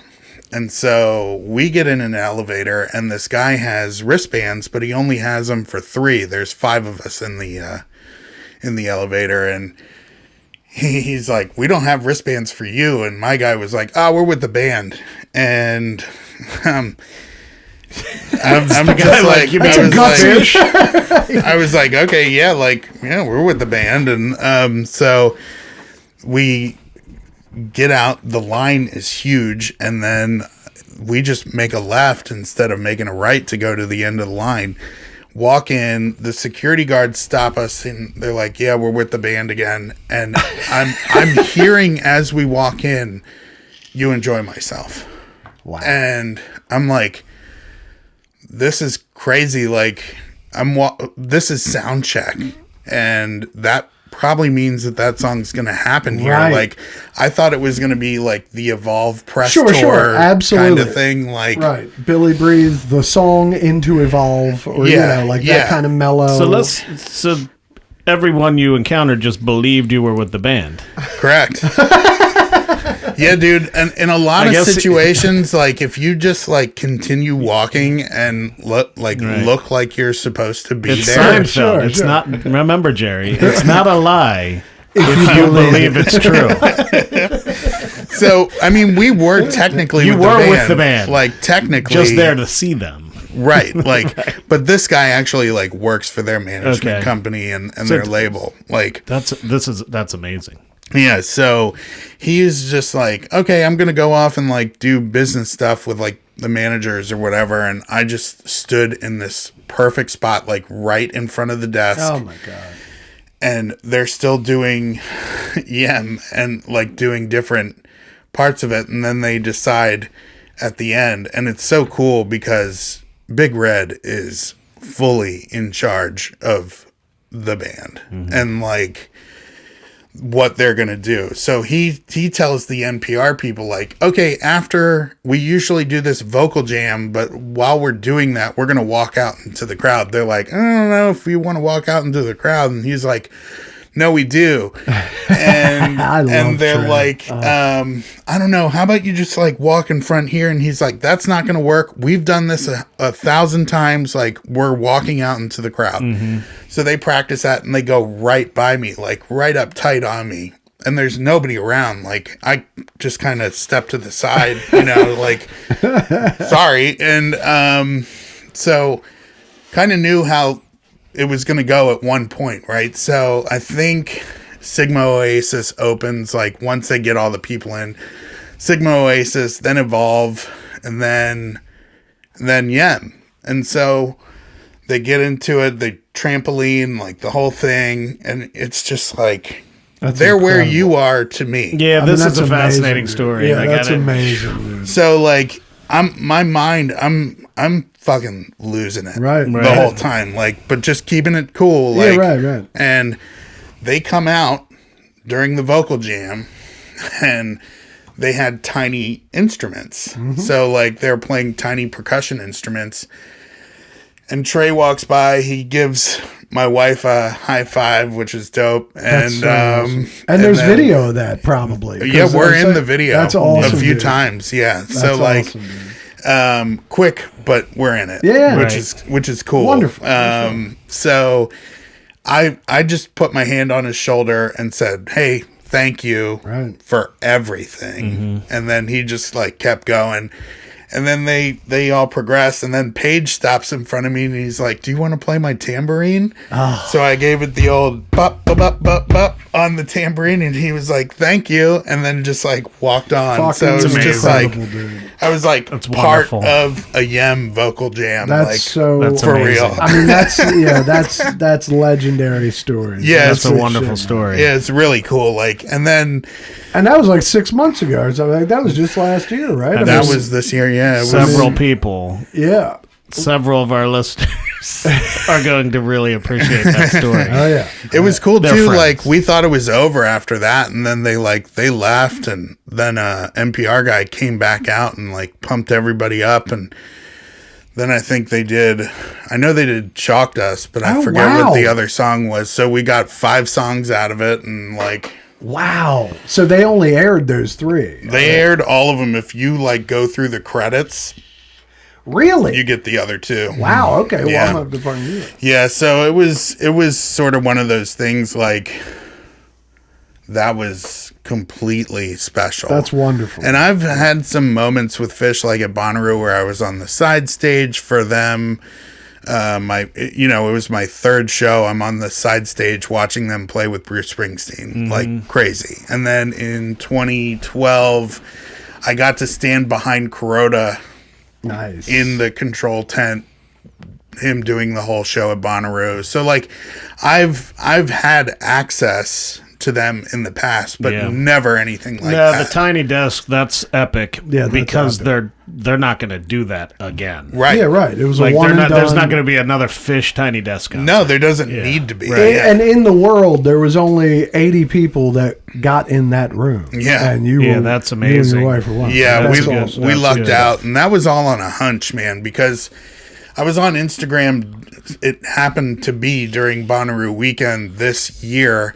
Saw a rumor where it was like, the Pawn Stars guys, Yeah. like the meme where it's like, best I can do is, Right. and they're like, Phish is not doing a fall tour. Best I can do is Tiny Desk concert on such and such date. So I just made some calls and I was like, is this date real? Is this bullshit? And they were Right. just like, there must be a leak in the system. Right. Right. And so I just stayed on them and I was like, can we make this work? And Yeah. boy, did they. Yeah, God, that's amazing. That's wonderful, dude. Good for I you. love that kind of That's shit. yeah, that's amazing. So let's before we wrap up, we always ask people, an important question to me, which is, do you like film? Yeah, I do. So my major at Towson University is technically electronic media and film is the major. So like I had to do a lot of film classes and I enjoy it. Like I feel like good movies are hard to come by right now. What are your With top? that being said, Go. what are your top 3? Top All 3 time. movies If all you time. can, if you can narrow it down. I mean, it's a tough time. I mean, number 1 has to go to Lebowski. Wow, that's- nice. I like All that. right. That's a good one. Just because I agree. I've watched it so many times and it's like a security blanket Yeah, at this yeah. point, the philosophy alone is Yeah, astounding. Yeah, it's just the Big Lebowski and Hangover. My wife's like that. That's Yeah. every Sunday, any Sunday, random Sunday, just put on the Hangover or put on the Big Lebowski. It's Lebowski's can good. never go wrong. Another one that's sort of out of left field that is definitely top 5, top 10 easily is Diner. Diner, Oh, Baltimore yeah. Zone Diner. Yeah, Barry Levinson. Yeah. Yeah. Diner rules. Have you seen it in a while? I haven't seen that movie. I Probably. watch it like 10 times a year. Do you Wow. really? It's a great movie. It's Yeah. fucking great. Yeah, I just it's haven't like seen it. in a long it's time. like a lot of I don't know, Daniel Stern, Right. Paul Reiser, Kevin Bacon. Kevin Ellen Barkin, Mickey, Mickey Rourke. Rourke It's when he like was handsome. it's like all of their like one of their first few movies. right. Yep. So like and it's And it Baltimore was at the the double roots. Yeah. double T. Yep. That I grew up in Catonsville till I was 8, so I know the restaurant well. It's Baltimore roots. No, I don't think it was downtown. it was downtown. Yeah, I thought it was the double T though. I don't. I don't They're know not what like diner was, specific of what it was, but like when they leave the diner It's in on one the of the street. scenes, you can see up. It's in Canton, Oh, okay. like the American Broom Factory building. Right, yeah, it's yeah, like yeah. red and white down there. You I can always like thought see that was that. filmed in Catonsville. Diner. Yeah. No, I it's don't like in think the so. city. I'm trying to think of what else would be. I mean, Crybaby was Reisterstown. Liberty Heights. No, Crybaby or was Sykesville. Well, Reisterstown and Sykesville. Yeah, Liberty Heights. There was a movie called Liberty Heights that was filmed Maybe I'm thinking around something else. Liberty Road and stuff like that. And then yeah. I'm trying to think what would be like third movie. I really like Wes Anderson. I've sort of like kind of, I wouldn't say I've fallen off. I just felt like his movies have become so like bespoke, like totally everything has to be perfect, and I liked it when it was a little dirtier. Right. Like I don't know, I love the Royal Tenenbaums. That's one of my favorite. That's one of Gene Hackman's best He's so good. performances. Unbelievable. But I'm so gonna good. live. Yeah. Or when he's like, "Did you call me Coltrane?" And he's like, "No." It's like, how about like he you goes- just called him Coltrane. He goes, "What about the acting?" He goes, "The acting? They're children." Yeah. It's like, what are you talking Yeah. about? He's watching the kids play. Bunch of kids in their man. pajamas. It's oh god. He said, "What are you talking about? Acting?" It is by far They're one off. of the best Gene Hackman performances of all time. But like Wes Anderson too, like one of my other favorite movies is his first one, and I'm not trying to be like indie kid. Bottle Rocket. Bottle Rocket's great. It's one of the greatest. It's just like such a funny concept, like people who are trying to be professional criminals that are just not good they at have it. no business. Yeah, They have like no business doing it. and young I don't Rich think I kids, haven't like- seen that movie. Wilson, young Owen Wilson, Yeah. Luke Wilson, and who else? Like, there's a couple people. I want to say their older brother is in it, like plays like the like mean older brother of their friend Right. Bob. and is Jack Black in that one or not? No, Jack Black's not, but it's what's his name?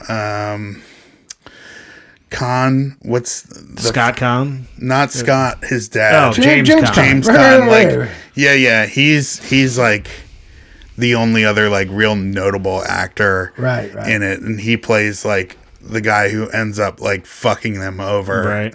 Right, Who's like an because they're young actual and criminal. Like incompetent. yeah.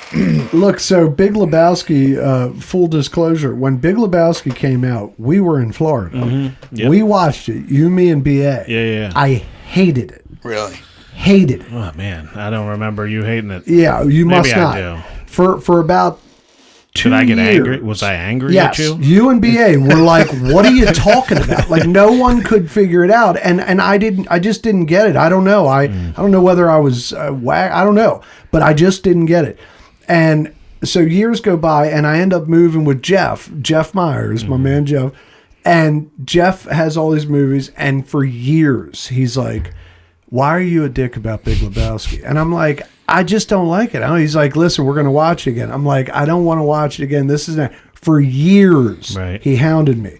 And one day, I don't know why, I watched it again, and it's the greatest movie I've ever seen in my life. I don't know what the fuck was wrong with me.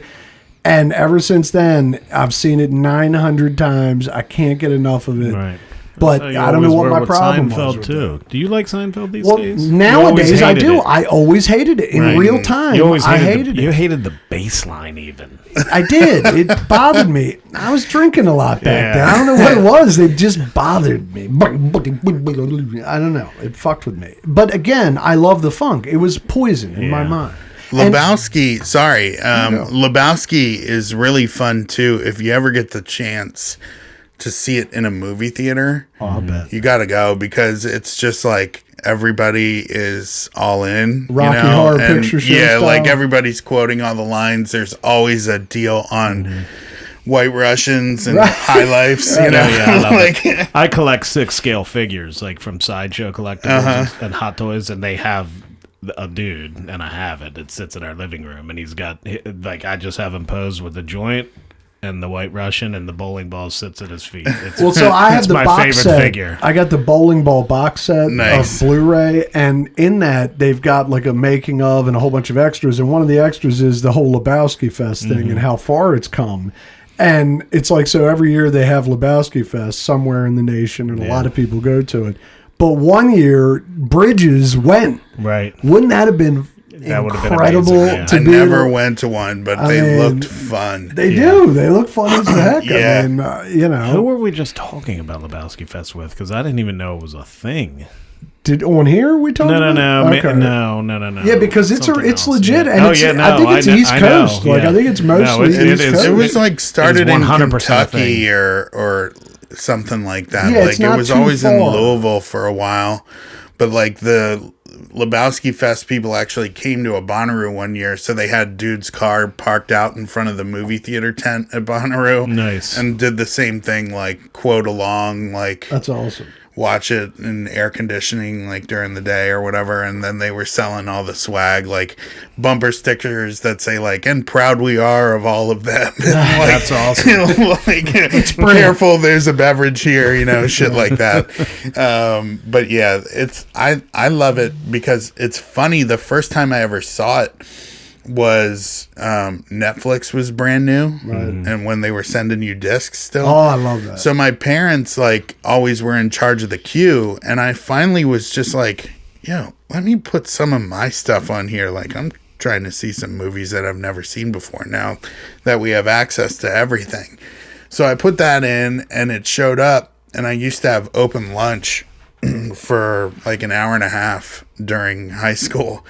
So I'd go home and like get high like during the day, and watch movies or whatever. And I put Lebowski in, and I got maybe like halfway through the movie, or like halfway through like the first 10 minutes, and I was in tears, like laughing. I was like, "Oh my god!" Like I was trying to eat while I was watching it, and I was just like laughing so hard I had to like stop that, and then I had to pause it to get back to school, and I got back and I told like all my like good group of buddies, I was just like, holy shit. Like I haven't finished it, but I think I found something that we're all really going to like. It's incredible. Like for late nights. Like, yeah, it's a work of art. That's how I felt when we saw Dazed and Confused in the theater. Oh for my the god! First time. Well, we had a we saw that in the theater for the first time. I would love to see that in the theater. We went and saw it. Yeah. 10 times, and maybe. it was like a school night or something, and we would follow it around. We went to Pole. I remember Pole's parents were out of town that week, and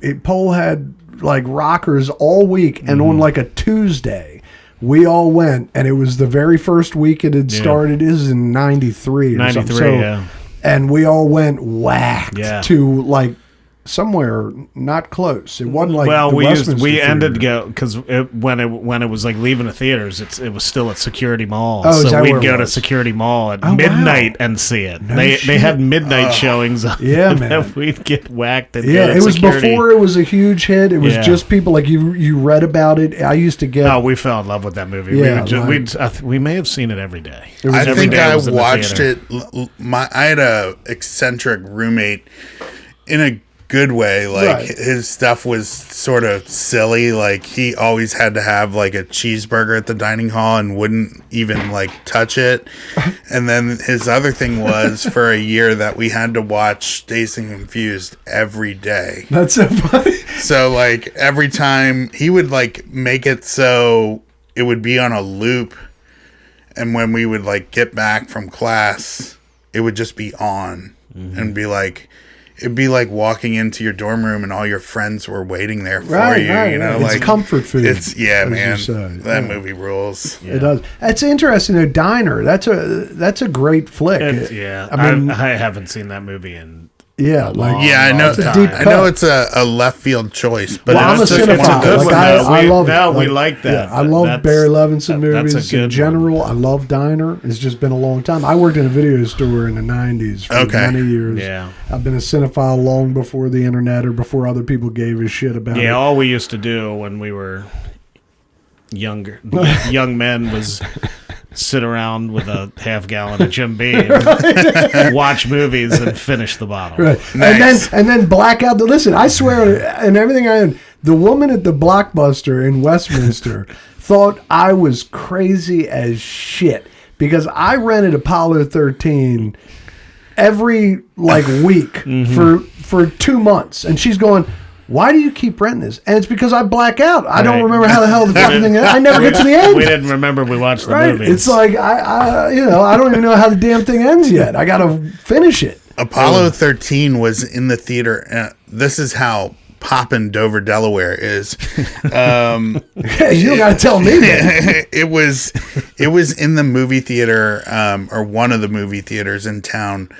From its initial run for like 2 years, it ended up being like a penny or a dime to see it, but it was there for literally 2 years. You could go hilarious. See Apollo 13 anytime you wanted, basically. And It's a hot item. When I was a kid, like, I loved going to the movie theaters alone because I'm like, I grew up an only child. Sure. And in Delaware. Yeah. And my mom would drop me off at the movie theater and just be like, oh, go. So, like, I don't know. I have like a great memory of going to see The Fifth Element, like nice. by myself. That's like, good one to see in the theater. Yeah, wow. yeah, that was great. Like Luc Besson, The Fifth Element, wonderful movie. Yeah. yeah, it's so silly, It is. It's wild. but it's great. Actually, that guy makes really crazy stuff. Have you ever seen any other of his stuff, Luc Besson? What are his other He did movies? The Professional, right? Yes. Yeah. Oh yeah, Oh, yeah. But he also did, there was a movie called The Big Blue in the 80s. And it was about this guy who could like breathe underwater. I'm not going to bat for this Right. one. It's just all of a sudden this one's jumping in my mind. One of the earlier Luc Besson's was a movie called The Big Blue, and it was about some dude who could, like, I don't know if he could breathe underwater. Right. But Yeah, anyway, those who are watching, check that one Yeah, out. I Maybe. saw some. I mean, it was like just like scrolling through a reel or something. It was an interview recent. Well, I guess I don't think it was a recent interview, but it was with Chris Tucker about his character. Oh, wow. And he Ruby. said, he said they wanted Prince to do that, and Prince that would turned make it sense. down because of the outfits. Interesting. Wow. I guess he didn't want to wear the outfits. He wanted creative control. I And they were guarantee like, that no, was it. we have Yeah. it. So Chris Tucker got it, but he's like, it was Prince before me, so they settled with me. That's 'Cause wild. Prince That's didn't funny. want to do it. That's wild. But Yeah, that well, would have going been to- pretty incredible. Going to flicks by yourself is a wonderful thing. Oh, yeah. Oh, it's so I've been great. doing it forever. Yeah, it's a wonderful thing. Yeah, especially like matinees Yep. or whatever. Like, you find the perfect spot, and probably there's not more than like 5 other people that are Right, going no to come dumb in. Like, kids. yeah, You know. yeah. The last movie I saw in the theater was Asteroid City. Wes Anderson. Wes Anderson. And yeah. what'd you think of that? I thought it was good. I just, like, when I left, I was like, what the fuck did I just watch? Is that the last one? Yes, I think so. Yeah. I haven't seen Asteroid City yet. You're right, Yeah. it's French Dispatch and then Asteroid Yeah. City. I liked Asteroid City better than French Dispatch. I agree. But it's still, I agree. It's kind of like, you know, he's a little too pristine. He's a little too on point. Incredible filmmaker, but, Right. you know, like, let's, you know, Yeah, sterile I is know sterile. what you're saying with that, but with him getting too perfect. Like it's It's sterile. It's too symmetrical. Yeah, and the thing with that was it's just like everything is like so layered and meta with him too, where it's like this is not a movie you're seeing. This is the play. You're seeing the play, Right. and then there's moments in Asteroid City where like the actor like walks out of the set and it's just like, what's my motivation? And you know, it's like Right. it's very weird. Like, Oh, okay. it doesn't happen too much in the movie, Right. but like it happens a few times. So you're and watching like, a movie of the movie. You're watching kind a of. play, a movie They're of putting a on- play. Of, you Yeah, know, like they're it's putting yeah. on something in the movie, as far as I recall, But right? Aren't most- they putting but- on a production? not in the movie, no, but like, But it's not a movie But about yeah. making I a was gonna play. say, You're for- watching the Yes, play. but recall no. when yeah, it's been Yes, But but it's not. no. It's not a movie about making a play. It's just sometimes they walk off set in the movie, but most of the time you're watching Yeah, the I'll have to movie rewatch as the damn play. thing, 'cause I Yeah, remember like- I don't seeing know you if I'm talking about it. explaining it right, but I think I understand what you're describing. yeah, in the beginning of the movie, they're like, here's the playwright, here's some of the actors, Right. and then it cuts to the movie, which is actually the play, and then yeah, like Jason Schwartzman walks out of like he walks into the face of a mountain and comes out the other side, and it's like shitty backstage Right. at a theater, Right. you know, like It's and- kind of like Purple Rose of Cairo. Have you ever like that vibe of both? It's like, remember Last Action Hero, the end of Last Action oh Hero. yeah. Yeah. One of the greats, by the way. Oh. One of the greats. 100%. I love Last I Action. have not seen The Last Action Hero since like whenever it came out. Well, so here's the deal with that. He and I lived in Ocean City when that came out. Yeah. And the summer that came out, that movie was marketed as A real movie. Yeah. Like if you got to understand, at the time Schwarzenegger was pitching 1,000. Like Yeah. he was, like he couldn't miss. And this was marketed as a serious action Wait a minute. movie. That came out in 92? Yeah. That came out the same year he did T2.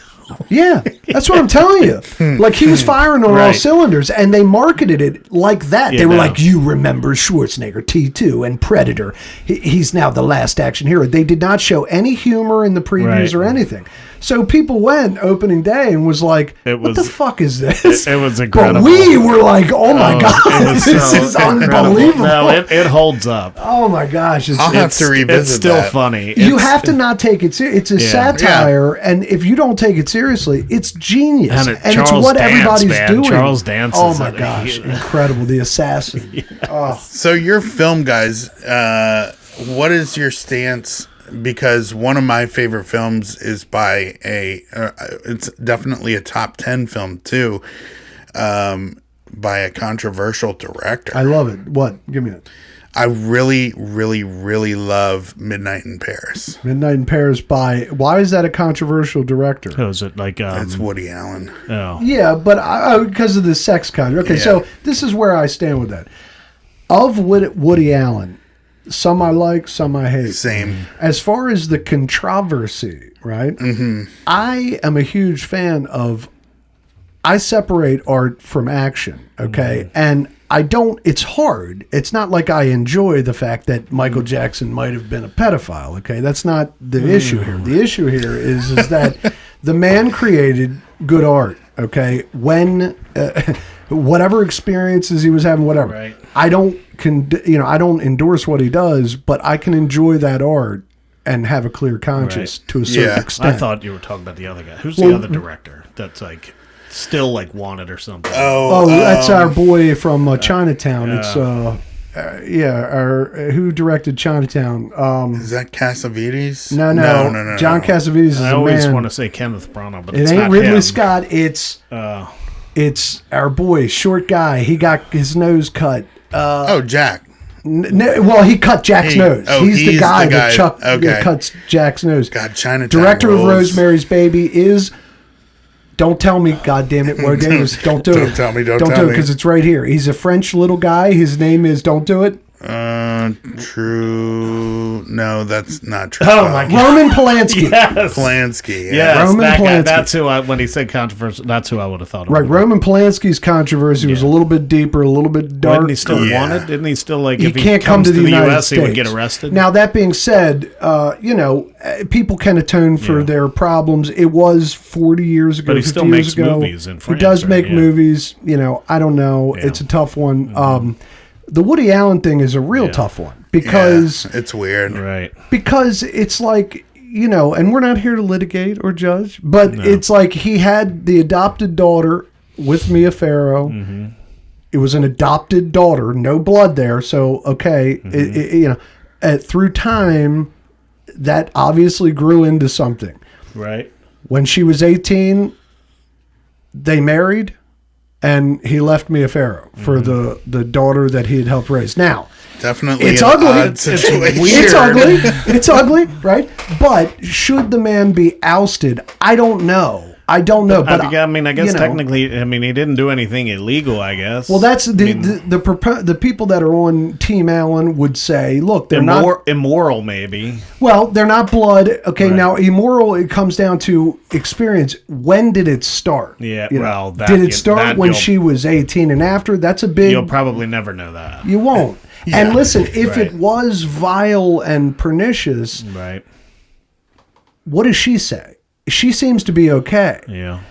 And she doesn't seem to be like, now maybe he's holding her down. I don't know. But I don't know. I'm just saying it's more complicated. And no, I think it's fine, in my opinion, to like Woody Allen movies. Yes. Great movie, though. Time travel. I didn't see that one. Check it out. Yeah. And who's in that? That's I knew it was his, but I never- Midnight in Paris. That's what it was called. yeah. Owen Wilson is the stand-in for Woody. Okay, in so that. it's Oh a wait, newer. that's a new movie. Yeah. Oh, okay. Yeah, and who else is in it? Basically, like he's a writer, and he's into all these writers and artists like Dali and Picasso and Hemingway and Nice. F. Scott Fitzgerald and Zelda Fitzgerald. So he's like all into that shit, and he just like gets in a car one night and ends up at a party, and they're all there. Oh wow, that's like the Sansorial Cafe. It's so cool. Yeah. Like, and he actually ends up like hanging out with them, and then takes his novel to Gertrude Stein to have her like Wow. pick through it and give him notes, because Hemingway won't read it because he's like, if it's good, and I'm gonna hate it because I didn't write Right, it, you because I know. didn't write it. He's Like, narcissistic. so like That is- he's that is a like lot like hanging Sansorial out Cafe. with them, and like he ends up meeting a girl who likes a different age of Paris, the Belle Epoque, and then they get into a car and end up there, you know. Wow, And okay, so so- it's just like, but it's not like we gotta gun it to 88, Marty, you know. Right, it's just right. like very casual how they travel through time, like. Which Woody Allen? check It's that a out. Woody Yeah. Allen style travel through time. But like I would he's imagine. really the main guy. The rest of it's like, I don't know. Adrian Brody's in it. He's Salvador Dali. Like I'm trying to think who the other big ones are, but he's it. Like what's her name? Rachel Adams or something. Rachel It's like- McAdams. McAdams. Right. Yeah, that's his wife in it. But yeah. So, do you dig most Woody Allen, or you just happen to get lucky? You know, with that he's one? made so many That's what I'm movies, saying. right? Like, Right. so we watch a lot of TCM, like old movies on TV, and record as many of them as possible. And there's some of his that they'll come on, and it's just like, I don't know. Like, Right. but like, there's others that are great. I mean, Annie Hall is awesome. Oh yeah, of course. Annie Hall, Radio Days. I love. Oh, Radio Days is so Everything good. you wanted to know about sex was afraid to ask. Oh, that I was love. really funny too. Yeah. And then the other one that I love of Woody Allen was what the hell? After Radio Day. Oh, Crimes and Misdemeanors. Did you ever see that? I may have, It's like late 80s. It was late 80s, but it was a good one. I Wait, haven't seen is- a lot of Woody Allen. Is that movies. the one where like his neighbor ends up dead or Yes. something? Yeah, that Yes. movie's good. Yeah. Yeah, I haven't seen a lot of Woody Allen movies. They're pretty clever. It's hit or usually. miss. The problem is he's kind of like Zappa. Like he's got like 200 movies. Right. And so like a lot of them are really good. A lot of them are like, A lot of Right. them you're like, I didn't like that at all. If you choose to go down the path, you'll find some stuff you like, some stuff you won't. But I've never really met someone who's like Woody All Allen. of them. I'm Yeah. in. Like anything Woody Allen. But they're out there. Because his output is so much Right. that it's like, what the Yeah. hell can you do? Yeah, that's awesome. I'm just looking real quick on Crimes and Misdemeanors because it had one guy in it that I want to make sure. One guy in it. What? You can't think of the actor? Yeah, and I think he might have been in Diner, and it's just it makes me curious. So Tyler, do you like what we're all about here at Sanity Yeah, this has Lounge? been great. Yeah. I mean, like what? I like that it's a lounge too. Yes, right? yes. There's not many lounges left. Right, Yeah, right, man. right. And there's not many beacons of sanity out there. Yeah, Yeah. true. I mean, no, it's- this has been great. I really appreciate you having me. Like, it's cool to just Martin Landau. That's who Oh, the guy yeah. is. Martin Landau. okay, Yeah, Crimes and Misdemeanors was underrated, a good one. Like if you haven't seen it, check that one out. yeah, It's, yeah. That is definitely one we watch because if it's murder mystery, my wife is all in. yeah, it's good stuff. Yeah. But we Yeah, I are agree. trying to do business, I think, or we're going to try to work. Well, with, we've been just talking with yeah, our people talking to your people. right. People with talking to WTMD. people. Yeah, like I said, like the bands, like I said, we're exposing like local music just like you guys have been doing for 16, 20, or 20, how many? It's 25 now, right? Almost. It'll be Almost. 22 next 22, year because 22 we were years. able to get a beer this year, Yeah. Oh, yeah, yeah, yeah. which we did. But, the wonderful people at Checker Spot Brewing made us a beer.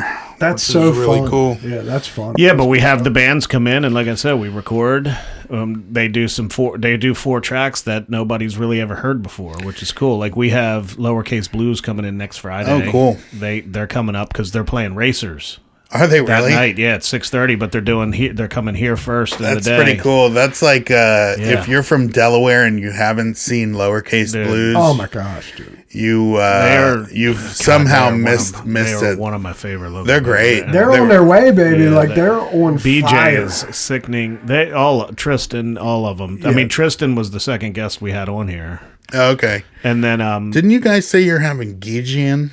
Gigi. Yeah, I've been talking to him. We just haven't come up with a date yet. Yeah, they're fantastic. Yeah. And They're one then, of my favorite like new local bands. Yeah, I've been talking to Britton today. He Oh, said, cool. Tell you hi. They're coming in on October 23rd. They're to great. record in here. They're really great. And they're wonderful to work with, and super talented. Yeah, I love it. That and also Phish fans. Yeah. Oh, is that right? Yeah, Oh, Britton, and their bass player John. Yeah. He's way into nice, it. Yeah, nice. I love Yeah. that. I love that. And then who else? We got Schlegel coming in. Justin Schlegel's coming in. Okay. From November 90 8th. Rock. Yeah, Yeah. we've had Tommy Sambaz. We've had comedians. Lots of drummers. Joe Keys. Have you heard of that dude? He's the Great interview. episode that came out Friday. It's great. He was. You'd have to listen to it. I won't spoil it for you. But he toured around with the P-Funk back in the day. Okay. And Fishbone, and he's got some real wild stories. I'm sure. I lived with a not. I know we're kind of getting to the end, but I lived with a guy. I was still working at TMD, and I was living in Federal Hill. Didn't work out, so my stepsister and her husband had just bought a house in Annapolis that they kind of needed help paying for, so I moved in with them and was doing the trek up to Towson every day, and it just like killed me after like, I don't know, 7-8 months, and I was just like, I gotta move back to Baltimore. Right. So I moved in with a musician who he's a local trumpet player, went to Peabody, like the whole thing, like Right. Oh, and Brandon Woody? not Brandon. Oh, you're talking about your roommate. This is my Oh, yeah, roommate. yeah. His name is Ben, and he apparently like impressed George at some point when he was in high school, and had been invited up to play with Parliament or Nice. whatever incarnation it was at that point, right? Right. So he started hanging with him, and then like George put him through conservatory. That's all. Wow. Oh, wow. That's cool. awesome. Yeah, so like whenever you hear those stories about George Clinton, like, oh, I don't know where all my money went. Right. It's just like, you were high and you put a guy through a very expensive watch music this education episode. program. Watch the Joe Keys episode. Yeah, It's you'll awesome. love it, dude. It's a But great yeah, episode. Who else? I mean, like out calls. We have, Melissa and Britt are great. And Madison. Justin was in here, so we're pressing strings. Glass They're going Fault. to come through. Nice. Glass Fault. Yep. Christopher Schaefer, he's the suit clothier downtown. Yeah, totally. He came in. He was did in a great band back in the day. Yes. Yeah, To the Moon. Yeah. We talked about him. His interview is good as shit. Yeah, too. he's been here twice. He came in by himself, did an interview, and sat down and messed around on the drum kit. Because when we have drummers in, they just sit down and mess around after the Nice. interview. And then he came back with his band Glass Fault, which is a new band. They've been together since like January, but they're Okay. skate punk. Like they shot a video down at Lansdowne Skate Park. Chris is amazing. Like he Yeah, has a variety good show dude. the first Tuesday of every month down at his shop in Oh, Fells really? Point. Yeah, free. Yeah, and He I'm makes, talking he like makes food. He has there's bands. He has cigars, comedians. there's They had- cigars, burgers. yeah, like, it's all you know, free. You just yeah, show it's a up. class It's act. called the variety show because he has artists come in the hallway, and he lets them display their art and sell it for that month. So Nice. it's like the opening party, and it's awesome. That's he's a cool. guy. He's always been a good dude to us. Yeah. Like at TMD, he'd stop by and Yep. just like hang out. To the Moon definitely recorded stuff, and that was, I mean, that was a fun era of like bands like that. And there was another band that we were friends with called the Furious Love Kids, and they practiced in. Do you remember where the first Joe Squared was? The one next In the Hour House. Oh yeah, the Hour House. Yeah. Well, Chris Man. has the Hour House sign in his place. Yeah. Like Yeah. he was the guy who ran the Hour House. Yeah. Him and his brother. Chris and his Him brother Yes. ran the Hour House. Oh Yeah. Yeah, like they were Dude, the. I went to some like legendary parties I'll at bet. the Hour House. Yeah, man. man. Yes. We saw Pretty Lights play there one night, and it was just like, So what as is going practicing on? or as a gig? I Like mean, the- he played a gig at the 13th floor that night, Right. and after the gig, he came over to the Hour House because like a bunch of bands, like Segway at the time, which Right. became ELM, and now like those guys are in like Psycho Killers and Dancing Bears as well. They kind of like were like, hey, come over to our spot, and there was a stage in the Hour House, like in a little dance floor, and he just came and like kind of jammed. that's awesome. fucking It incredible. was pretty cool. Yeah, that is awesome. That's one thing I was going to ask, like kind of going back to TMD for a minute. Like, what do you have like favorite moments, like of people that have come through there, where you're just like, man, this is fucking cool. Yeah, I had it's funny, it's sort of like folks that you wouldn't think that it was like amazing, but it was really cool. Like, I don't know, there was one time I was still like maybe a paid intern at that point, and I used to go pick everybody up to come to the studio and Nice. record That's a a good session. job. So I went and picked up Craig Finn one time, Oh, and we were just, I was like nervously chatting to him, and I had the station on, and he's like, oh yeah, this station. And I was like, yeah. And he's like, well, what were you listening to before you turned your radio station on for me to listen to? Right, and I right. was just like, boop, like put the CD on, and it was the Evil Urges record from My Morning Jacket. And he was like, oh dude, I love this record. And then we just like started like chatting about My Morning Jacket. Right. So that was really cool. Maybe not actually at the station, but I got to meet Sharon Jones at a nice. Bonnaroo Yeah. that we were working. Who's that?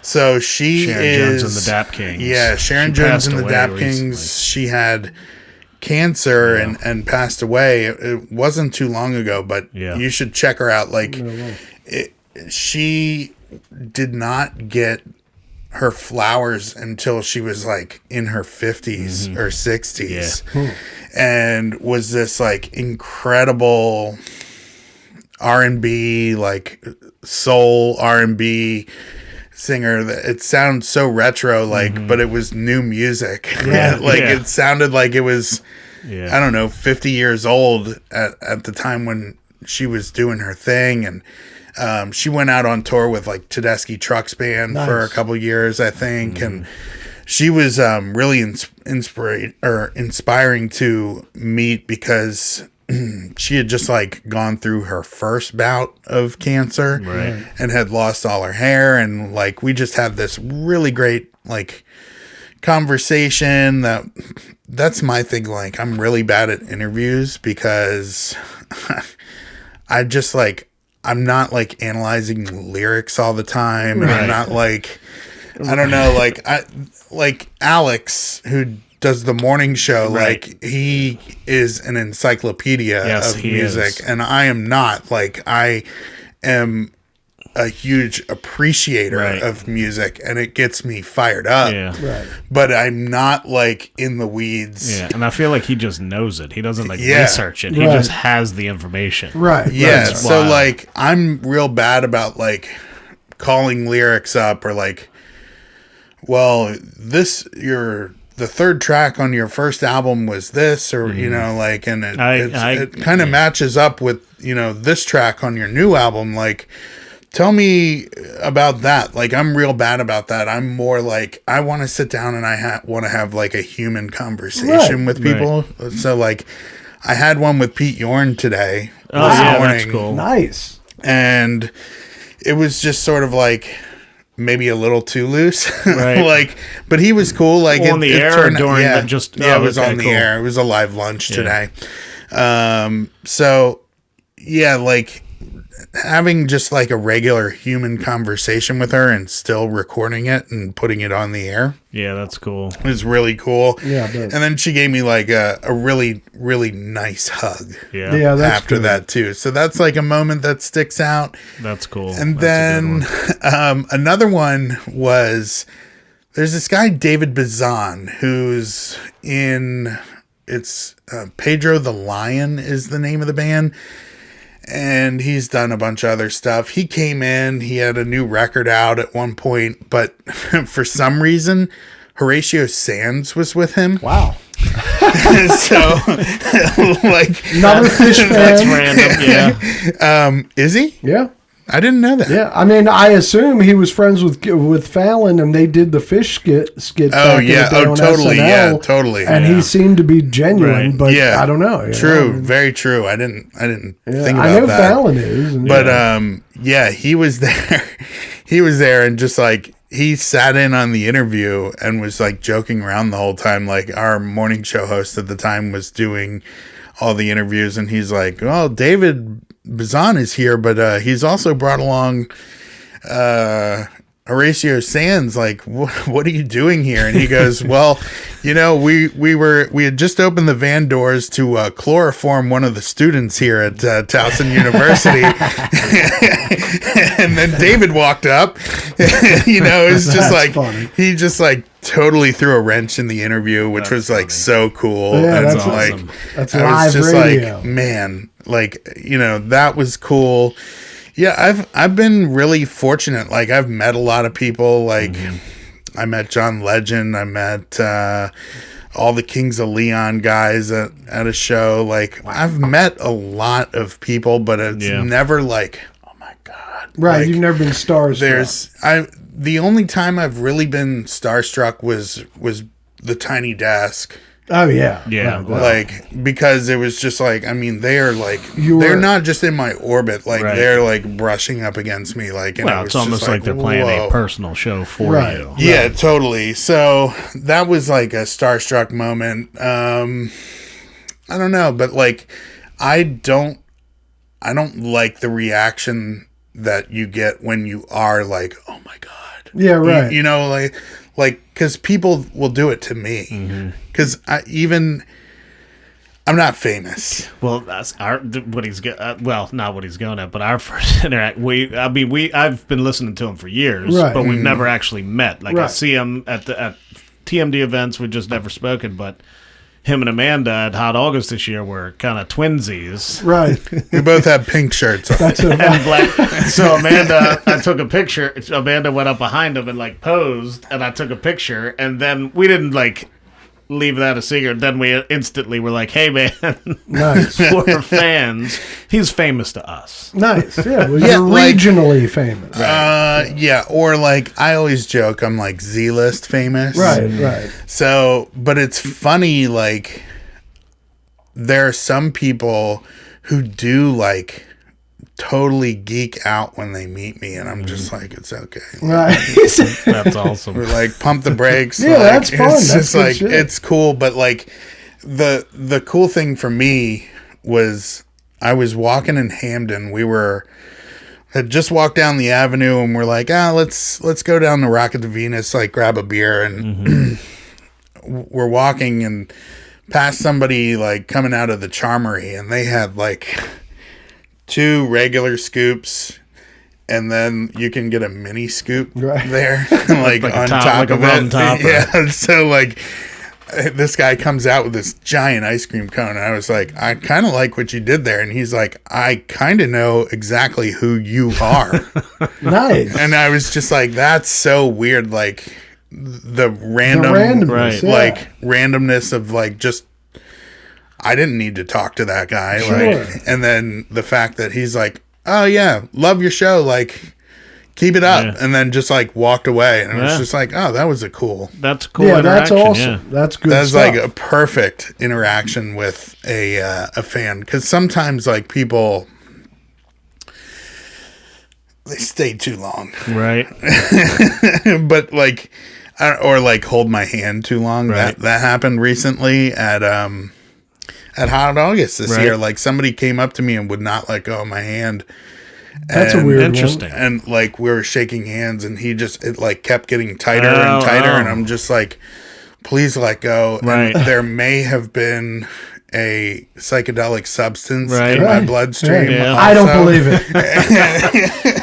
No, I like to believe. Me and Amanda, Allegedly. we're casual fans. Sure, Like sure. we took a secret picture, then talked to him, and then left, and then saw him later in the VIP area. Nice. Yeah, it's yeah. but like that. I like interacting with people. It's cool. Like it happened a couple times also at Hot August where I was just like chatting with a friend walking, and somebody like turned around and was Right. just like, "Oh my god." It's cool. That's fun shit. Though. Yeah, That's it's pretty good. neat.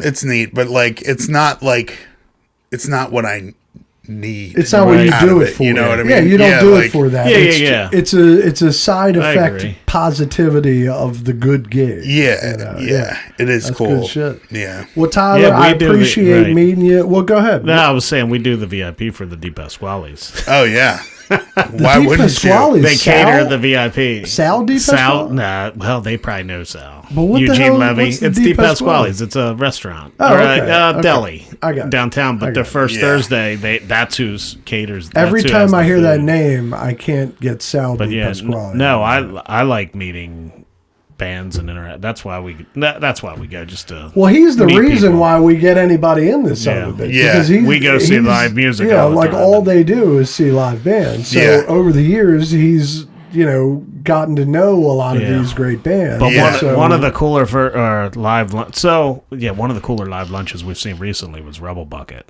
Oh yeah. That was cool. really Because good. they go out into the crowd with like tubas and shit. Like Nice. they're just a wild off the wall band. Rebel Bucket. Rebel I love Bucket. that Rebel name, Bucket. man. Yeah. They're a good one. Another I know we're wrapping up, but like another just to go back to answer a question, one of my favorite times actually this year hanging with a band was Snack Time. Snack Oh time. yeah, they played the July first Thursday. June. They played June. Yeah, they were the middle band in But June. they have like altos. They have like 3 different saxes. Oh, I love drums, the guitars. section. and then what is the? I can't remember It's the a name. sousaphone. A sousaphone. A This marching dude plays tuba. yeah. Oh wow.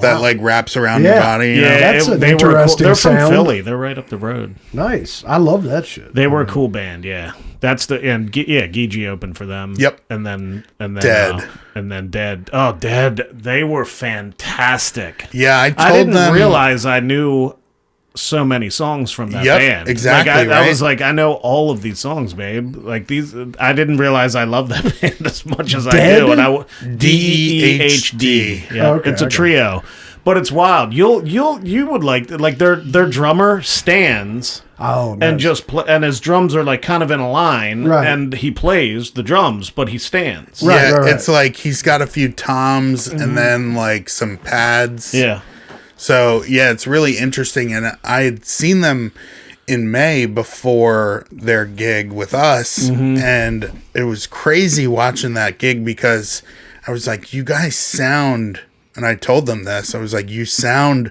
like the record." yeah, right. That's Which is so cool because Yeah. it's like, well, the record is recorded live Yeah. or what, like it just was, I always love that when a band can reproduce yeah.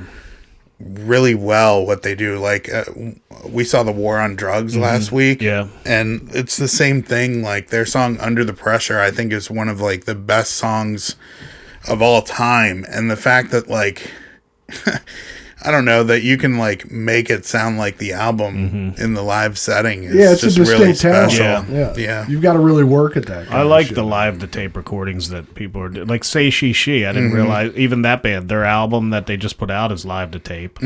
Charlie Crockett, I'm big into Charlie Crockett now. Yeah. All his albums are live to tape. More bands are it's doing just it now. cool. I think it just sounds better without all the overdubs and mixes and everything. You Yeah. just go in, you play it. You don't like it, you do it over. If you like it, Right. And move you can on. punch stuff That's what up we do and here. stuff. So Right. everything here is live to tape. you Yeah, know? hopefully And you'll be working some Sanity Lounge recordings into something somehow because it's good quality stuff and it's Yeah. local music. And, Yeah. that's what Yeah, we're I'd all be about. into it. Well, Tyler, you got anything you got to plug, or where can people find you on social media or anything like that? You can or? find me on Instagram. It's just Laporte FM, Laporte. F as in Frank, M as in Mary. I'm not like super active. I'm trying to be better about it, like and at least post stories. Sure. Right.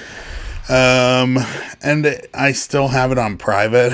right. So like I'm kind of choosy, but like Well, we'll send you. you I'll guys got send you a in, follow. or at least your wife got in, and like it's not like I don't know why I'm still private, like because Right. I'm a public person or whatever. Keeping But it like, controlled. You're gonna get That's all. swarmed with all the fans, man. Right. well, that is one thing. Like, there's a lot of random stuff, and I'm just like, I Right. don't know, like, Right. But like, and then the other way to hear me is on WTMD. Like, if you're in the Maryland or Baltimore area, 89.7 goes pretty far. I Yeah. think you can get it almost down to like Wolf Trap if you're going down to Virginia. So like, or at least Rockville, I think. Yeah. Or just stream. I just stream. Soon as right before I go to Bethesda and like McLean and Alexandria a lot. So as soon as I get into the tunnel, I just put it on the app. Yeah, We have you a got great no app. problems. Yeah. No, you do have a great app. Yeah, because it that's- tells you what's playing too. Yeah, that's pretty cool, and yeah, stream us. But that's pretty much it, man. I'm that's how you Nice. find me. Yeah. And on the app, when it says like talk to the host, what actually happens? So you can actually leave a voice message, which is funny because I cried on the air the other day. Oh yeah. Yeah, because I played Do You Realize twice for our 5 o'clock shadow. We play a cover song, then play the original. And that song just Cathartically. made yeah, you like emotional. yeah, Right. and I was happy, but like I mean, I was just like, and I couldn't get it together before I had to crack the mic again. Really? That's good. Yeah, and so like I'm real- crying real on stuff. the I like air, and like I didn't really think anything. Like I thought like, oh shit, that was kind of a bad move. Mm-hmm. Like, and then I got a call from somebody, and they were like, that was amazing. I'm Right. crying Good in my radio. car. Like, Yeah. and Good like. And then I got a message later in the day, like that got emailed to me, like, so somebody like left a message on the app, Right. and it was just like, brother, That's awesome. Yeah, that's cool you know, stuff. so it's cool. Like we get that stuff and they'll send it to us from marketing and be Right. like, oh, this is cool. You should probably reach out to this person. So That's cool. it turned out I ended up getting like a lot of email and voicemails about it, which That's good shit. was cool. I usually hear it, but I didn't hear that one. Yeah. Yeah, real I'm Did you alright bring with that it. back? Because for a while they weren't playing both songs. They were So- playing the cover and the original, but they were just playing the cover. Did you bring it back? I did. I like it. I did because it didn't make sense Yeah. just to play 'Cause the it- cover it's- right. and then talk about the original. It's Right. like, nah, let's play Play the cover, then play the play- original. yeah, the That's same awesome. song in a the row. concept. Yeah, I mean, 5 that's- o'clock. it's Check a it great concept. every weekday, 5 o'clock. It's 5 o'clock shadow. And you're on from 3 to 6 right to now. 6. Yeah. Nice. Yeah. And then I'm also on Saturdays noon to 3. Yeah. Nice. Yeah. Good No, shit. everybody's good over there. I listen to everybody. Rob's in the morning Yep. while Alex is out. Yep. Then Megan, who I met for the first time at the Wrecker the other night. Yep. Megan's great. Then you. Mm-hmm. Then you. Then me, then Izzy. Then Izzy. Well, keep Izzy's your ears great, out too. for WTMD and your eyes out if you're going to see Phish for some local Yeah. celebrity. Yeah, I'll be there. Yeah, baby. Or we'll all be Yep. there. The trifecta. And now check out what'shappeningbaltimore.com, which Yes. is our new events calendar that we launched, where Oh, we're nice. going to be a one-stop shop. So we're trying to like partner up with all the venues around the city to start promoting their events and what they have going on, and just kind of sports and Have live one- entertainment yeah. or arts, that Art kind shows, of stuff. bands, We're trying everything. to under one hub, Sanity Lounge, Yep. baby. Nice. But look, it's good stuff. It's a Yeah. pleasure meeting you. Hey, Yeah, man, I'm glad you I- came in, man. It was I'm awesome. really happy you guys had me in. This was Yeah, man. great. Yeah. It's It's my first podcast. So That's That's nice. fun. Nice. That's That's, awesome. wonderful. All right, stay sane, Baltimore. Yep. Awesome.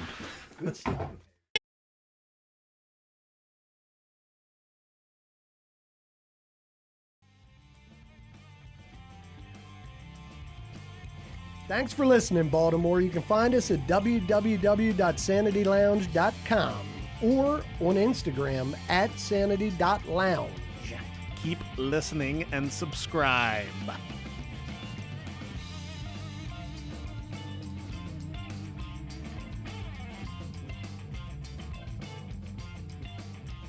Stay sane, Baltimore.